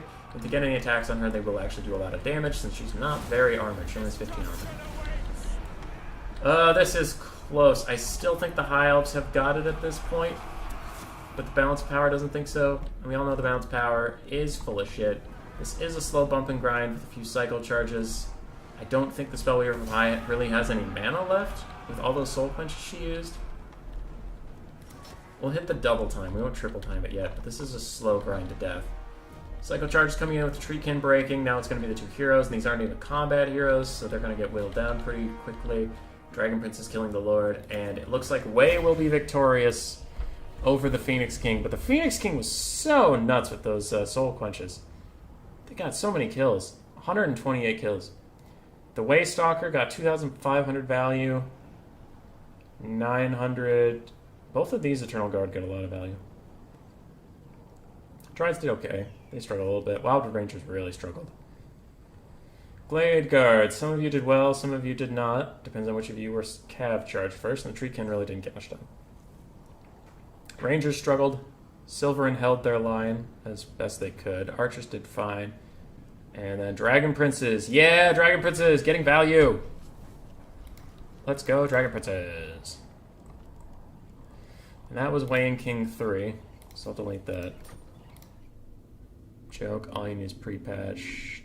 Cav, zombies, lizards are... Okay, so everybody's screaming, but it doesn't look like anything up there I have to address. It's for green. This is legal. Oh, it's legal, Luby? I guess it could be considered as regrouping your forces. True. Do you know the way? Oh, what do we got? What do we got? Lord of Shadows. We didn't have Lord of Shadows. Skaven, Beastman, Miss Rat says hi. Lotharian. No Lotharian today. No Bloated Corpses either. What is going on? People sending in replays without Bloated Corpses is a crime. It's a crime and a travesty. Let's see, is there even... Norska wins anything. There are a couple Norse games. Lore of Shadows. Skaven win. Yeah, I am surprised at how few Queen Besses and how few Bloated Corpses have been here. Come on, you guys. Come on. I'm looking for a game that even has Vampire Coast so we can maybe see it. Nobody's playing Vampire Coast! What? Somebody call and test. Oh, hey! For Men of Culture! Flying Taco! Flying Taco coming in. No Bloated Corpses! No Queen Bess! F! You get an F, sir! I am angry at you. I am pissed at you. Damn it. Damn it. Yeah, I would have won if I'd done Warp Fires, but that's cheating. Is Miss Rat your daughter? Because your wife would be Mrs. Rat. She is my girlfriend. She is not my wife, sir. I do not have a wife, sir. If you've met me, you would know why. Alright, what are we doing? There's a replay in the background I'm not really paying attention to. How's everybody else? Okay, Taco. Okay, Taco. Zombie pirate gunnery mobs. It looks like we have like 4 of them. We have some depth guard. That's the men of culture part, isn't it? We have some animated hulks, vampire fleet admiral with pole arms with vampires as their lore, and otherwise, yeah, it's a crap ton of depth guard. We got a depth guard rush. Who were you facing, Taco? I didn't actually check. Was it Houseplant again? Anyway, Dark Elves have the Raven Heralds. They fly and cast their crossbow bolts. We have 2 Shades. We have Dreadlord, Sword and Crossbow on a Black Dragon. Cold One Knights up in the trees. 2 Hargoneth Executioners on the back, 4 Bleak Swords. And the Sorceress of Shadows. Alright, we got Sorceress of Shadows. Alright. Love to see it.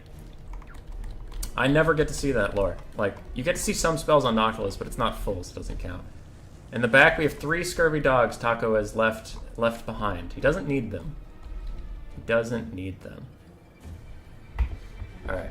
I'm just going to quickly send a text to somebody not important. Not important. Okay. Nothing is happening. Nothing. Okay, good. We're good. So what's going on here? Depth Guard is slowly advancing. Taco is leaving those dogs in the back. He doesn't want them. He doesn't need them. They're good boys. They don't deserve to get shot. Random quick battle against a tuna. Alright. Alright. I don't know why you need to battle a tuna, but... Anyway, that's interesting. Animated Hulks are getting shot at by some Shades. And Taco, you are a memer. You are a memer at heart. And you didn't bring a bloated corpse. My disappointment cannot be overstated, sir. Alright, we have a slow advance coming. Checking the text. Checking the text. Also, my door is closed, so a cat can't come say hi to us. So I might have to open that if Grace is awake. I shut the door so that the sound would get cut off. Alright, Taco has been taking a lot of damage on the advance. Taco, get the dogs! Get the dogs! Hey, look at me. Look at me, mister. Get the dogs. Did you just call your GF not important? Hey, sir. You're right. Alright, maybe Taco doesn't even need his dogs, though. Maybe. Depth Guard fight for a brief moment, but then Hargoneth Executioners show up and they run away. Shades and the Raven Heralds are all messing up these animated hulks. Though the pistol mobs on the side are getting great trades on these Shades. Taco, get the dogs! Taco, please go back in time and change this replay. Get the dogs. Alright, Dark Riders of Shields charging down the hill to try to get these gunnery mobs off of Shades. Depth Guard are fighting Cold One Knights in the distance and not having a great time of it. Ooh, and you cast Invocation of Heck just as animated hulks die. That is very unfortunate for you, Taco, sir. I apologize for that one. That's no fun. But we do have Depth Guard slowly surrounding, animated hulks also surrounding, and the Dark Elf's days might be numbered. The Black Dragon is coming out to play, and Taco, the dogs, please! Please, the dogs! No, Taco, it is good enough for me. I'm just upset. Taco. Depth Guard are crumbling away as the Raven Heralds shoot down on them, but now the backline has been compromised. Animated hulks are fighting with these Hargoneth Executioners and actually doing really good damage considering the difference in value on those units. And these pistol summons are doing their damnedest to poke. Pistol summons and the pistol mobs are just poking away. They're doing fine. Depth Guard still trying to fight with these Cold One Knights, getting avoided. And you all know how I feel about this. You all know how I feel about this up here. That right there. Alright, Taco. Alright, you don't need him. The Shadows Sorcerer and the Hargoneth Executioner are getting messed up. Is that a pit of Shades I see? Is that a pit of Shades coming in on the Taco's forces? Now, thankfully for Taco, animated hulks don't have a lot of models, so they won't take a lot of damage from that. And honestly, the Hargoneth Executioners might be taking more damage from that than they are.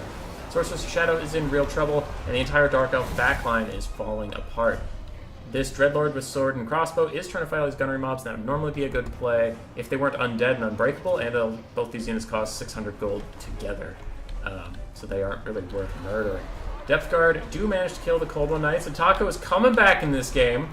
He's coming back. He doesn't even need the dogs. Duros does do a laughing face. I don't know what he's laughing at, but I imagine it is something to do with my wily antics. Where are those shots coming from? It looks like some dark shards have... Oh, shades have rallied in the trees, but Taco is all over this. He is murdering them. One Hargoneth Executioner is already dead. The other one is soon to be. And Taco is super far ahead on the balance of power. He's still shooting that Dreadlord. Is the Shades Shadow Sorceress dead? Nope, she is running though. If Taco finishes her off, there will be no magic left to stop his unstoppable dreaded forces. I don't know if breath attacks are super effective against Depth Guard. They probably have to be pretty grouped up for that. And, ooh, this is a nice play from the Wild Tuna that Taco said is the name, and I'll trust him. A nice charge from the Dreadlord onto the Vampire Fleet Admiral, and they're getting a lot of great damage down. So that is kind of a nice play. A little late in the game to be doing that sort of thing. Was chasing around pistol mobs for probably too long, so if they ever do see this replay, this Lord should probably just fight single entities that are important, not random pistol mobs. But, yeah. And I see chat talking. Taco, do you ever get the dogs? You know what? Let's go check on the boys. Hello, puppies. Hello. You're very good boys. Yes, look at you. All ghostly and salivating. That's nice. Alright. Taco's flexing, dude. If you face him in quick battles, this man will BM you. He will trample your emotions into the dirt. It's just the type of person he is. And I think we're getting to the end here as the slow grind to victory happens. Anticity is pissed now? Why is Anticity pissed now? What happened? Hey man, one of the Depth Guard paid for themselves. One of the Depth Guard almost did too. Well, actually, I think they're only 1,200, so that one also technically paid for itself. All the dogs were perfectly safe and healthy. And you love to see it. Dreadlord with Crossbow didn't get too much damage. Value done. Hargoneth Executioners struggled. One of the Shades did well. One of the Executioners did okay. And Heralds of the Wind almost... I think they paid for themselves? I think. Manafox saying you forget an important unit all game in the back. Does that mean you're as good as Flying Taco? Yes. Yes, you are. I can say that with authority. I am also so much better than Flying Taco. It is well known. I am frequently on turn streams because of my great skill with Beastmen and or Lizardmen. Yep. Checks out. Alright, memes aside. No, Taco's a great player. He's probably just having some fun winding down one night. We had a Lore of Shadows caster, and Shadows is gray, so we will go gray. We're just going to give this one a spiral. Woo! Spooky spiral. And Coast Wind with no gunnery hero. Hey, spooky spiral number 2. All right, Taco getting us 2 there. That's nice. No bloated corpse. No Queen Bess, but we did do great. Okay. All right, Miss Rat says she will not come on the stream because she does not like how she looks right now. So that one is doomed to failure forever. And that will be sad. So what do we need to win? We need a bloated corpse. Or we need 4K value on a unit. Huh. 4K value on a unit. Let's try to metagame this. Let's try to figure it out. I need a game where a unit could possibly get a bunch of value. FNG is a memer. He's a memer lord. I'm going to trust him to get me a unit with a bunch of value. This build does not inspire confidence for that wish. But we'll see. Because the dogs didn't kill all the backline? Yeah. Yeah, Loopy, I can tick off the no gunnery white box. Play my third game, it has another point. Cyrus, what game is that? I didn't label them, I just saved them as whatever you people had. If only the bloated one was good. Yeah. Okay, focusing though, focusing. High elves, we have some spearmen, some white lions, Imric on horse, it looks like, a noble, a couple Illyrian reavers, and 2 Tyrannok chariots. And for the lizards, oh god, this is all going to happen in the woods. You'll love to see it. Saurus, red-crested skinks, salamander hunting pack in the back. It is not the ROR. We have Kropgar, still on with the Ark of Sotek, and a skink oracle on top of his giant dinosaur. Half this game is going to be impossible to cast, but we'll do our best. Tyrannok chariots are charging straight in. Oh my god, that did so much damage. That did so much damage. That did half health of that unit in one throw, and there goes another bit. Second shot? No second shot. Alright, one Tyrannok Chariot's already pretty fucked. And that was a hell of a flaming casty cast. The High Mage, not taking the bound fiery convocation, just taking actual fiery convocation, burning that whole front line, that was a lot of damage. Yet somehow, the balance of power is still pretty even. So apparently the High Elves are getting worked on in other areas. The Illyrian Reavers get all over the Salamander hunting pack in the woods, where I can definitely see what's going on. This is very easy to tell what the fuck's happening in this game. Perfect. Perfect. Balance power is still even. I think that's full of shit. The Lizardmen have taken so much lost value, there's no way this is even at all. Oh hey, Chameleon Stalker's behind me. Okay. That kind of helps. So what's... The trees are fighting Krokgar, and a noble in the tree... Okay, alright, we're in here. We're in here. So there's a Krokgar fighting, and the health bars are low. I'm trying to peek in there. I'm trying to really get a good look. Alright, it looks like Krokgar is losing versus Imric and the noble. And he's coming out. Alright. That was something. Land Reavers are chasing around the red-crested skinks, doing well there, and Spearmen are going to soon get on top of that skink oracle, which is really bad for the skink oracle, because he's kind of a squishy boy for being on top of a dinosaur. Land Reavers are going to try to pen in Krokgar while the noble and Imric come charging right after him. They are not going to let him go. White Lions are winning their frontline fight, and this High Mage is just wandering through the woods having a nice day, meeting up with some Illyrian Reavers, trying to figure out what they're doing. Just like I'm trying to figure out what the hell's going on in here. There's an Ark of Sotek, still full health apparently. Good for him. That Skink Chief is surrounded, and a Hand of the Gods comes in, and with the Chameleon Stalker's little grenades. Alright, Technics took some work. I mean, Imric took some work. It's not bad. I still think Krokgar's in a bit of trouble as now he's surrounded by White Lions. He does use his charge animation to get through them, but he will soon be surrounded by Noble and Imric again.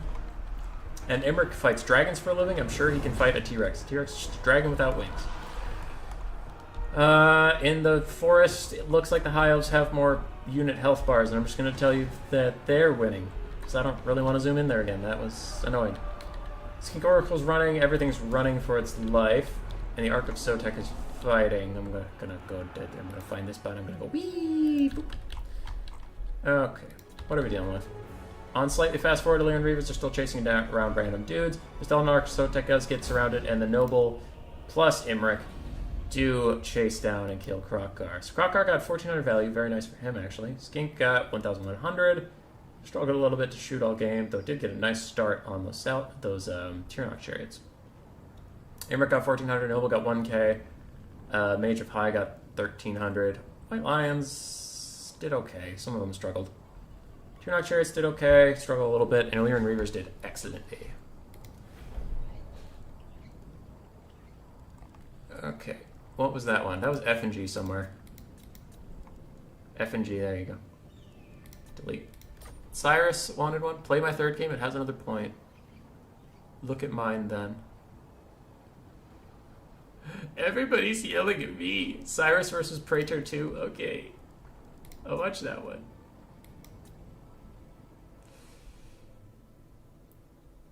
What? Cyrus. Praetor. There's no... Okay. Okay. What's going on? This has 4K value. Oh, the one you just sent me? Okay. Probably one of my best executed games. Everybody's throwing replays at me now. This is stressful.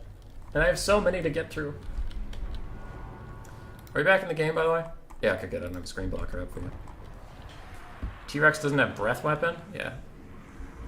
Okay, so for Cyrus, we have Chaos, it looks like. Doing his best. Advancing with Chaos Marauders and Chaos Marauders with great weapons. We have some Chaos Warriors and Chaos Warriors with great weapons in the backfield. For the Lord, I thought I saw Archaon, and I did. We have 2 Chaos Warhounds, both of which with poison, and 2 Exalted Heroes up on their Manticores. So just a heavy metal walk-at-you build. For the Lizardmen of, I believe I saw Praetor or something, we have 4 Chameleon Stalkers, 2 of which are already out of ammo, 2 Esteemed Cohorts, 2 Red-Crested Skinks, and then the Red-Crested Skink ROR.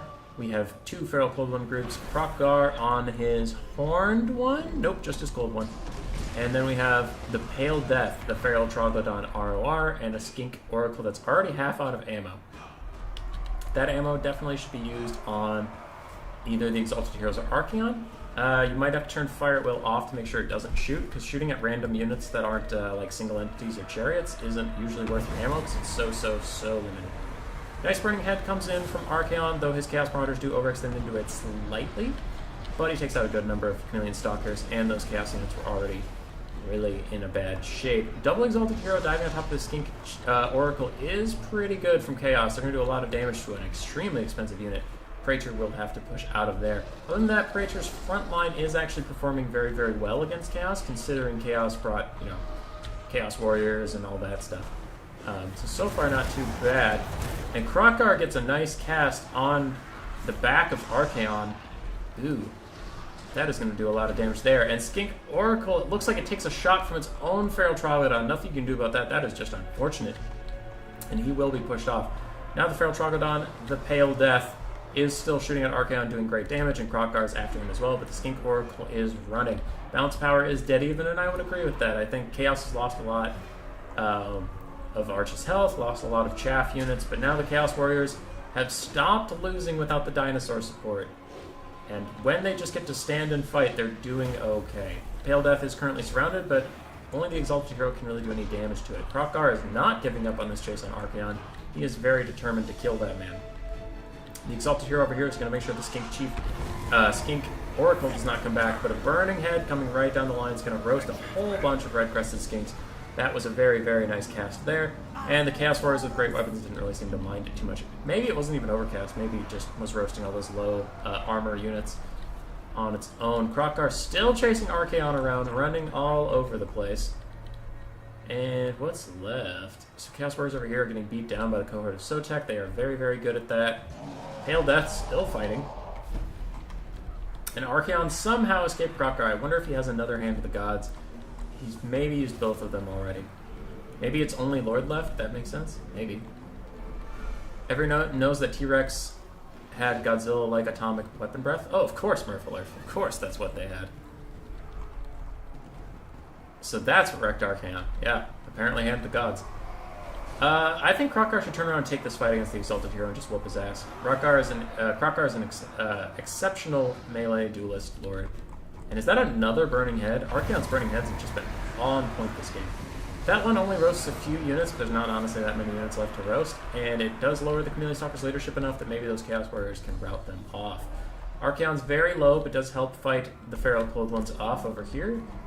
And what do we have left? We have one full health unit of Chaos Warriors, and we have some half-health units of Chaos Warriors around the sides. There's no magic for the Lizard Men, and we have, a full health Exalted Hero coming back in. These dogs are excellently chasing off red-crested Sinks. That could definitely rally and come back. But it looks like one Exalted Hero is going to go down to the Pale Death. And the Pale Death is probably going to set its sights on Archaon pretty soon. Look at this magnificent bastard. Phew! Nice shot. He has more ammo than the Skink Oracle. He still has 10 after all this time, so that's pretty good. Krokgar's fighting decently, but the Pale Death should probably try to save its ammunition for either the Exalted Hero or Archaon. Overextending a little bit into some Chaos Warriors, now getting surrounded. It has good target priority, but maybe not the best positioning. But it looks like, I don't want to get his name wrong, but the SPQR guy that is fighting against Cyrus does have good positioning of his infantry, quickly runs in to assist the Pale Death, and the Pale Death is going to fight the Exalted Hero in melee. Krokgar gets another Hand of the Gods, and Feral Cold Ones are right behind him. If they can get any attacks, they'll probably kill Archaon, or if the Pale Death can get out of here and turn and shoot.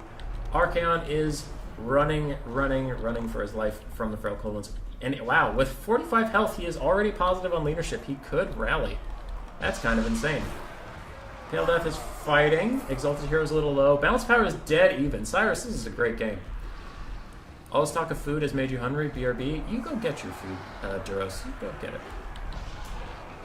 Pale Death is super low in leadership also now, and it is rampaging in the middle of a bunch of Chaos Warriors with great weapons. That will probably be the death of it in all honesty. It is going to rout, it looks like. And now what do we have? Did Archaon ever come back? No. His leadership's positive. These Feral Cold Ones are right on his heels, but these dogs are going to rear charge the Feral Cold Ones to distract them. Archaon will definitely come back. We can see already your warriors are rallying. That's probably Archaon. Krokgar and his Feral Cold Ones are fighting these Chaos Warriors, but that unit has half health. That unit has half health. There's a lot around here for just Krokgar to fight.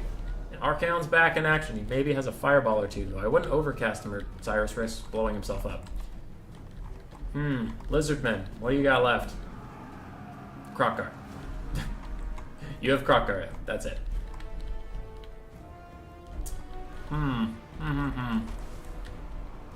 Fireball is coming in for Crockguard. I don't think it's overcast. It'll probably, if it hits, it'll do little damage. 200. Poke is poke.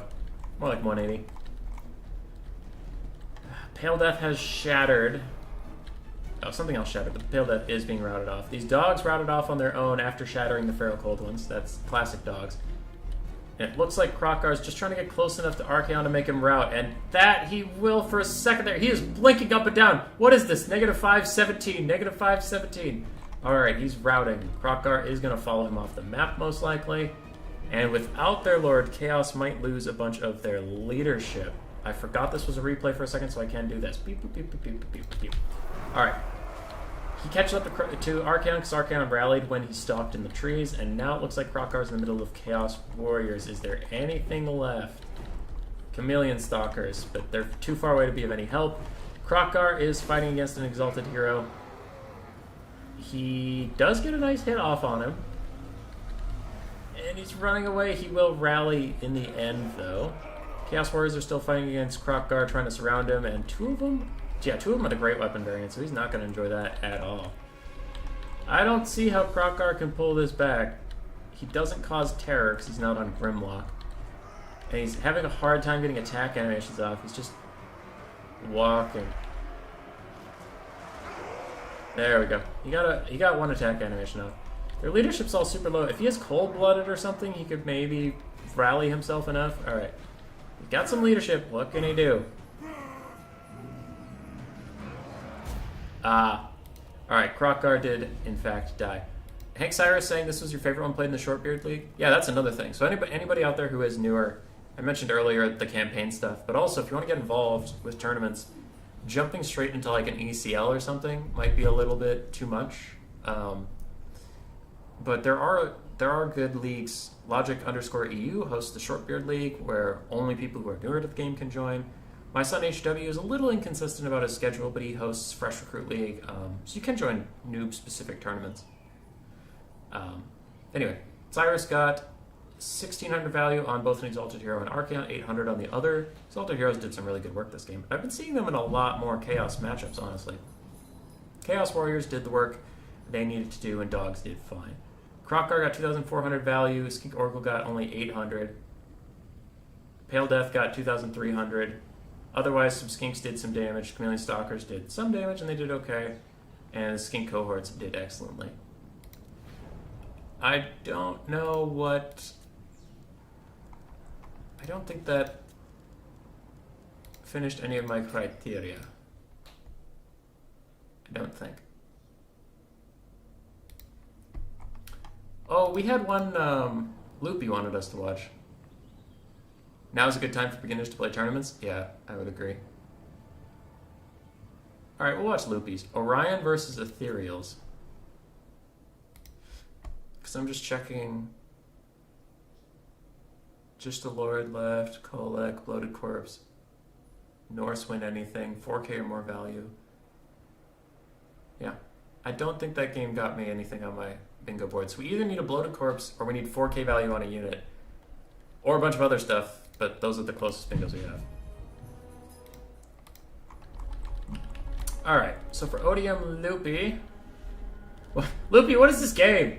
Alright, neither army is tournament legal, but they're both very fun. We have 3 Great Stag Knights, 5 Great Stag Knights, Sisters of the Thorn again, Orion, and a Spellsinger of Life. And on the other side we have Hex Wraiths, the Chillgeists, a whole bunch of Cairn Wraiths, the Claw of Nagash, 2 Banshees, Heinrich Kemmler, and that's it. So it's just purely ethereal units versus the Wood Elf Cav thing we saw earlier.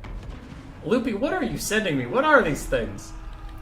Curse of On Rear, that's a good play to lower their speed so that the Wood Elves can catch up to them. That's actually really nice. And the ROR Great Stag Knights do magic damage. Nothing else here does magic damage, I believe. Maybe Orion? I don't know if Orion does. Spellsinger of Life does. She's trying to get over there. She does cast an overcasted Earthblood to try to heal them all up. And you see right away the Chill Guys are not having a fun time at all, fighting the ROR Stag Knights, and Orion is holding off the rest of this horde all by himself, doing the work of the Wood Elf gods. It looks like Loopy took a little bit of a fight over here and decided it wasn't worth it, and he's going to immediately rear charge against there. But, ooh, Orion is getting beaten. He's getting the shit kicked out of him, actually, by Krell and the double Banshee. Orion's already down to half health. The Chill Guys have managed to not crumble, and as I say that, they crumble. Nice. The only Lord was left. I'll explain that in a second. Hex Wraiths are fighting pretty okay. They probably want to get out of here. Cairn Wraiths are scrapping against all of these Wood Elf Cap. And Dwellers Below coming in. That's going to be a nice cast. Ooh, look at all the damage that's doing to these Cairn Wraiths. And Gehenna's Hounds are just wandering away off into the distance. That's not great for them. Orion's charging back into the fight. Yes, Hank Cyrus, the Lord, needs to win because that means everything else shattered. Technically, that game had 4 Chaos Warriors left because Krotkar shattered. Anyway, yes, that's a minor digression, but it's still a super good replay, so I'm not like, how dare you make me cast that? It's like, yeah, that was a good game. It was on my list of things to cast. I cast it. It was fun. All in all, I thought Loopy was winning that engagement, but just the balance of power is super against him, and I have to agree, Orion got worked on. Much more than I thought he would have, though he doesn't do any magic damage. Krell is a menace on this battlefield at the moment, and Loopy is still trying to run away from those Banshees, but they're catching Orion. He only has 55 feet. They have 60. Ooh, that is bad. Loopy might want to grab the ROR Great Stag Knights and run in here and fight the Banshees. The Banshees do magic damage back, but at least it'd be even. But Orion needs help. He desperately needs help. Spellsinger of Life is coming over to try and help. The Claw of Nagash is way over there, but doesn't have anything to drain. Oh, like only the Lord is left. Yeah. The bingo card is supposed to be things that are unlikely to happen. To make the stream go a while. It's gone a little longer than I thought. At first I nerfed myself because too many things were going my way too quickly. And then now I've slowed down a little bit, unfortunately. Alright, the Banshees gets around in this big old Great Stag Knight pile, and that was excellent stuff to get Orion out of there. It looks like he is getting his healing from his item, the Cloak of Isha, and he will be doing well there. We have an Earthblood coming in from Loopy. Yes. Yes. It was healing up some things, I think. Sisters of the Thorn, do you have any magic damage? No, you have poison damage. And it looks like the vampire counts are actually off to a really good time in this game. One of the Banshees is crumbling with the ROR Great Stag Knights fighting it. And every time they manage to get a hit with their magic damage, they do so much to it. Orion's wandering off. He is not accepting that he needs to sit down and heal. He will wander off and fight no matter what. And the Spellsinger of Life is just chilling nearby. Wants to give some moral support. But Loopy has trapped in this Banshee. This Banshee's not getting out of there at all. Nope, Orion needs dead. Orion needs dead. He gets one good throw in onto Heinrich Himmler, but he's going to get attacked by Hex Wraiths, and they're going to countercharge right into these Cav and start doing their damage. Another good Earthblood comes in, hits all these units. Orion's pretty low. He might need a regrowth in here. We will see. Loopy has almost killed this Banshee, and 2 K-Wraiths are coming in with Undeath Resurgence. Heinrich Himmler's weird ability that gives leadership and melee offense. Huh. Okay. Hawk's Talon coming in, hitting all these Cairn Wraiths and Hex Wraiths. Very nice stuff there. Orion is still chasing Heinrich Himmler around. I don't think he can catch him. He's even getting rear attacked by a Banshee right now. That is not ideal for him. All these Great Stag Knights from Loopy are coming out. It looks like they want to hit Heinrich Himmler, and Orion just chucks a spear at him over all the Gav. That's pretty funny. Great Stag Knights are... Ooh, they're just getting constant charges on him. They're all just constantly charge attacking. They create their own momentum. That's not how physics works. And Heinrich Himmler's probably going down here, honestly. The other Banshee is crumbling away. And I think if Himmler dies, the leadership debuff it'll take will make it finish crumbling. Yeah, it's crumbling again. So is Heinrich Himmler. And with that, Loopy might just turn this around. Maybe. Letting some things crumble. Alright, Loopy. Orion's still running. He heals whenever he gets low enough because of the Cloak of Isha. And that Banshee's dead. One unit Great Stag Knights is getting chased off. The balance of power still is in favor of the vampire counts, but I think, the state of the game is very different. The Claw of Nagash will struggle against a lot of these units. And, ooh, that's a good cast from Orion. It will hurt some of his own Great Stag Knights, but it's doing excellent, excellent work on all the vampire counts troops, so that is definitely worth the trade. The Banshee is crumbling away. Orion's heal cap is coming up, but he's actually managing to heal more than he gets hurt with some help from the Life Caster. And she doesn't even have Regrowth, actually. She has Earthblood and Dwellers. The Cairn Wraiths are coming over with the Claw of Nagash to try and help out, but I think it is going to be a GG here. Hawk's Talon coming down might hurt his Great Stagnites a bit. They are managing to stay out of the Blast Zone. It will clear up some of the Cairn Wraiths, and with that, the Claw of Nagash cannot fight even Orion, much less all these other things, and Loopy will win it. Who said Cav were bad? Who said Cav were bad? Who said? 3,900 value on Orion. Loopy, you're kidding me right now. You're kidding me. Look at that. It's just not 4,000. Oh, damn it. You're blue ballsing me. Look at that. 3,900. Kindler got, okay. Banshees did pretty well. One of them got like 1,700 value, which is super good. Hex Race did fine. Cairn Wraiths did. The ROR had trouble, but I think Loopy focused them down, and the Mortis Engine can do it. Look at that! 3,900 value! It's just not enough. It's just not enough. But that was funny. Loopy, you're a bad person! You're a bad... the 3,900. That was pretty funny, though.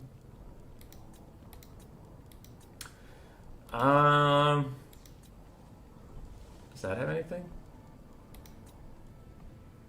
Maybe Norska can win something. We'll do Umbrella versus Captain Morgan.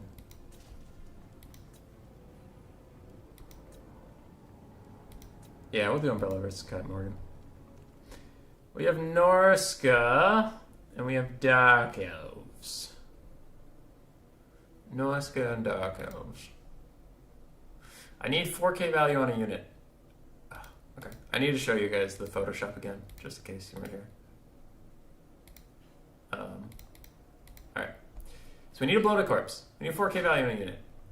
Other than that, other stuff is going to help out. But it's not going to end the stream. We're so close to a bingo somewhere. Damn. Okay. Okay. That's fine. That's fine. Back to the game. We have Cool Umbrella on Norska with some Premier Warriors, Marauders mixed in. Marauders with great weapons. Marauders with great weapons. That is so many Marauders. And on the side, we have a crap ton of Skirmish Cav, too. It looks like 6 Skirmish Cav. 4 Horsemen, 2 Horsemasters, most likely. That's looking like the case. Norscan Warhounds, and Norscan Warhounds, no poison. Slowly advancing in the sky, we have Marathi for the Dark Elves, but on the ground we have, hey, a Shadows Caster! Hell yeah! Premier Balefiend of Shadows. We don't need that one anymore, but I still love to see it. And Wulfric, the Wanderer. Also a Master in the skies. Huh. Alright, for the Dark Elves, we have Dread Spears, we have Witch Elves, which elves are very good. Looks like we have 3 units of them, none of which are the ROR. We have a couple Dread Spears, some Dark Shards spaced out, a Death Hag, and we saw the Master in Marathi earlier, and there's 1 Blackguard Negrand. I like that Dark Elf build. It's very well balanced. I think it's a little too spread out right now. There's too many exploitable holes that you can just walk through. But I like the idea. Maybe just tighten it up a little bit. Indeed. Dark Shards are firing in on the Familiar Warriors with great weapons. They're doing okay. Wulfric the Wanderer is advancing very slowly. Loopy, if you note carefully, he was 69 damage value away from 4,000. That's nice. That's nice. Cyrus saying you have a 4.8k value Lizardmen thing. That's true. That's true, but I'm trying to cast the games I already had. Alright, front lines are finally clashing, and here's where Norska will start to get its value in. It looks like Umbrella forgot a few units and definitely needs to pull them up and help out. This is a bit of a broken engagement, which can be a little bit of a problem. On the backfield, Norscan Warhounds think they're getting into the back line, but instead they're getting into Witch Elves, and that will not go well for them. We will see. Rampage is procced. Norscan Warhounds are dead, and they are probably going to shatter, honestly. Honestly, probably going to shatter. Norscan Warhounds getting on top of Dark Shards. The Skirmish Cav is now coming in to help out. And Marathi and this Master guy need to get a little more active. They're watching too much of their army pass by, I think. Another Doom Bolt coming in. It misses the Familiar Balefiend or just doesn't do any noticeable damage.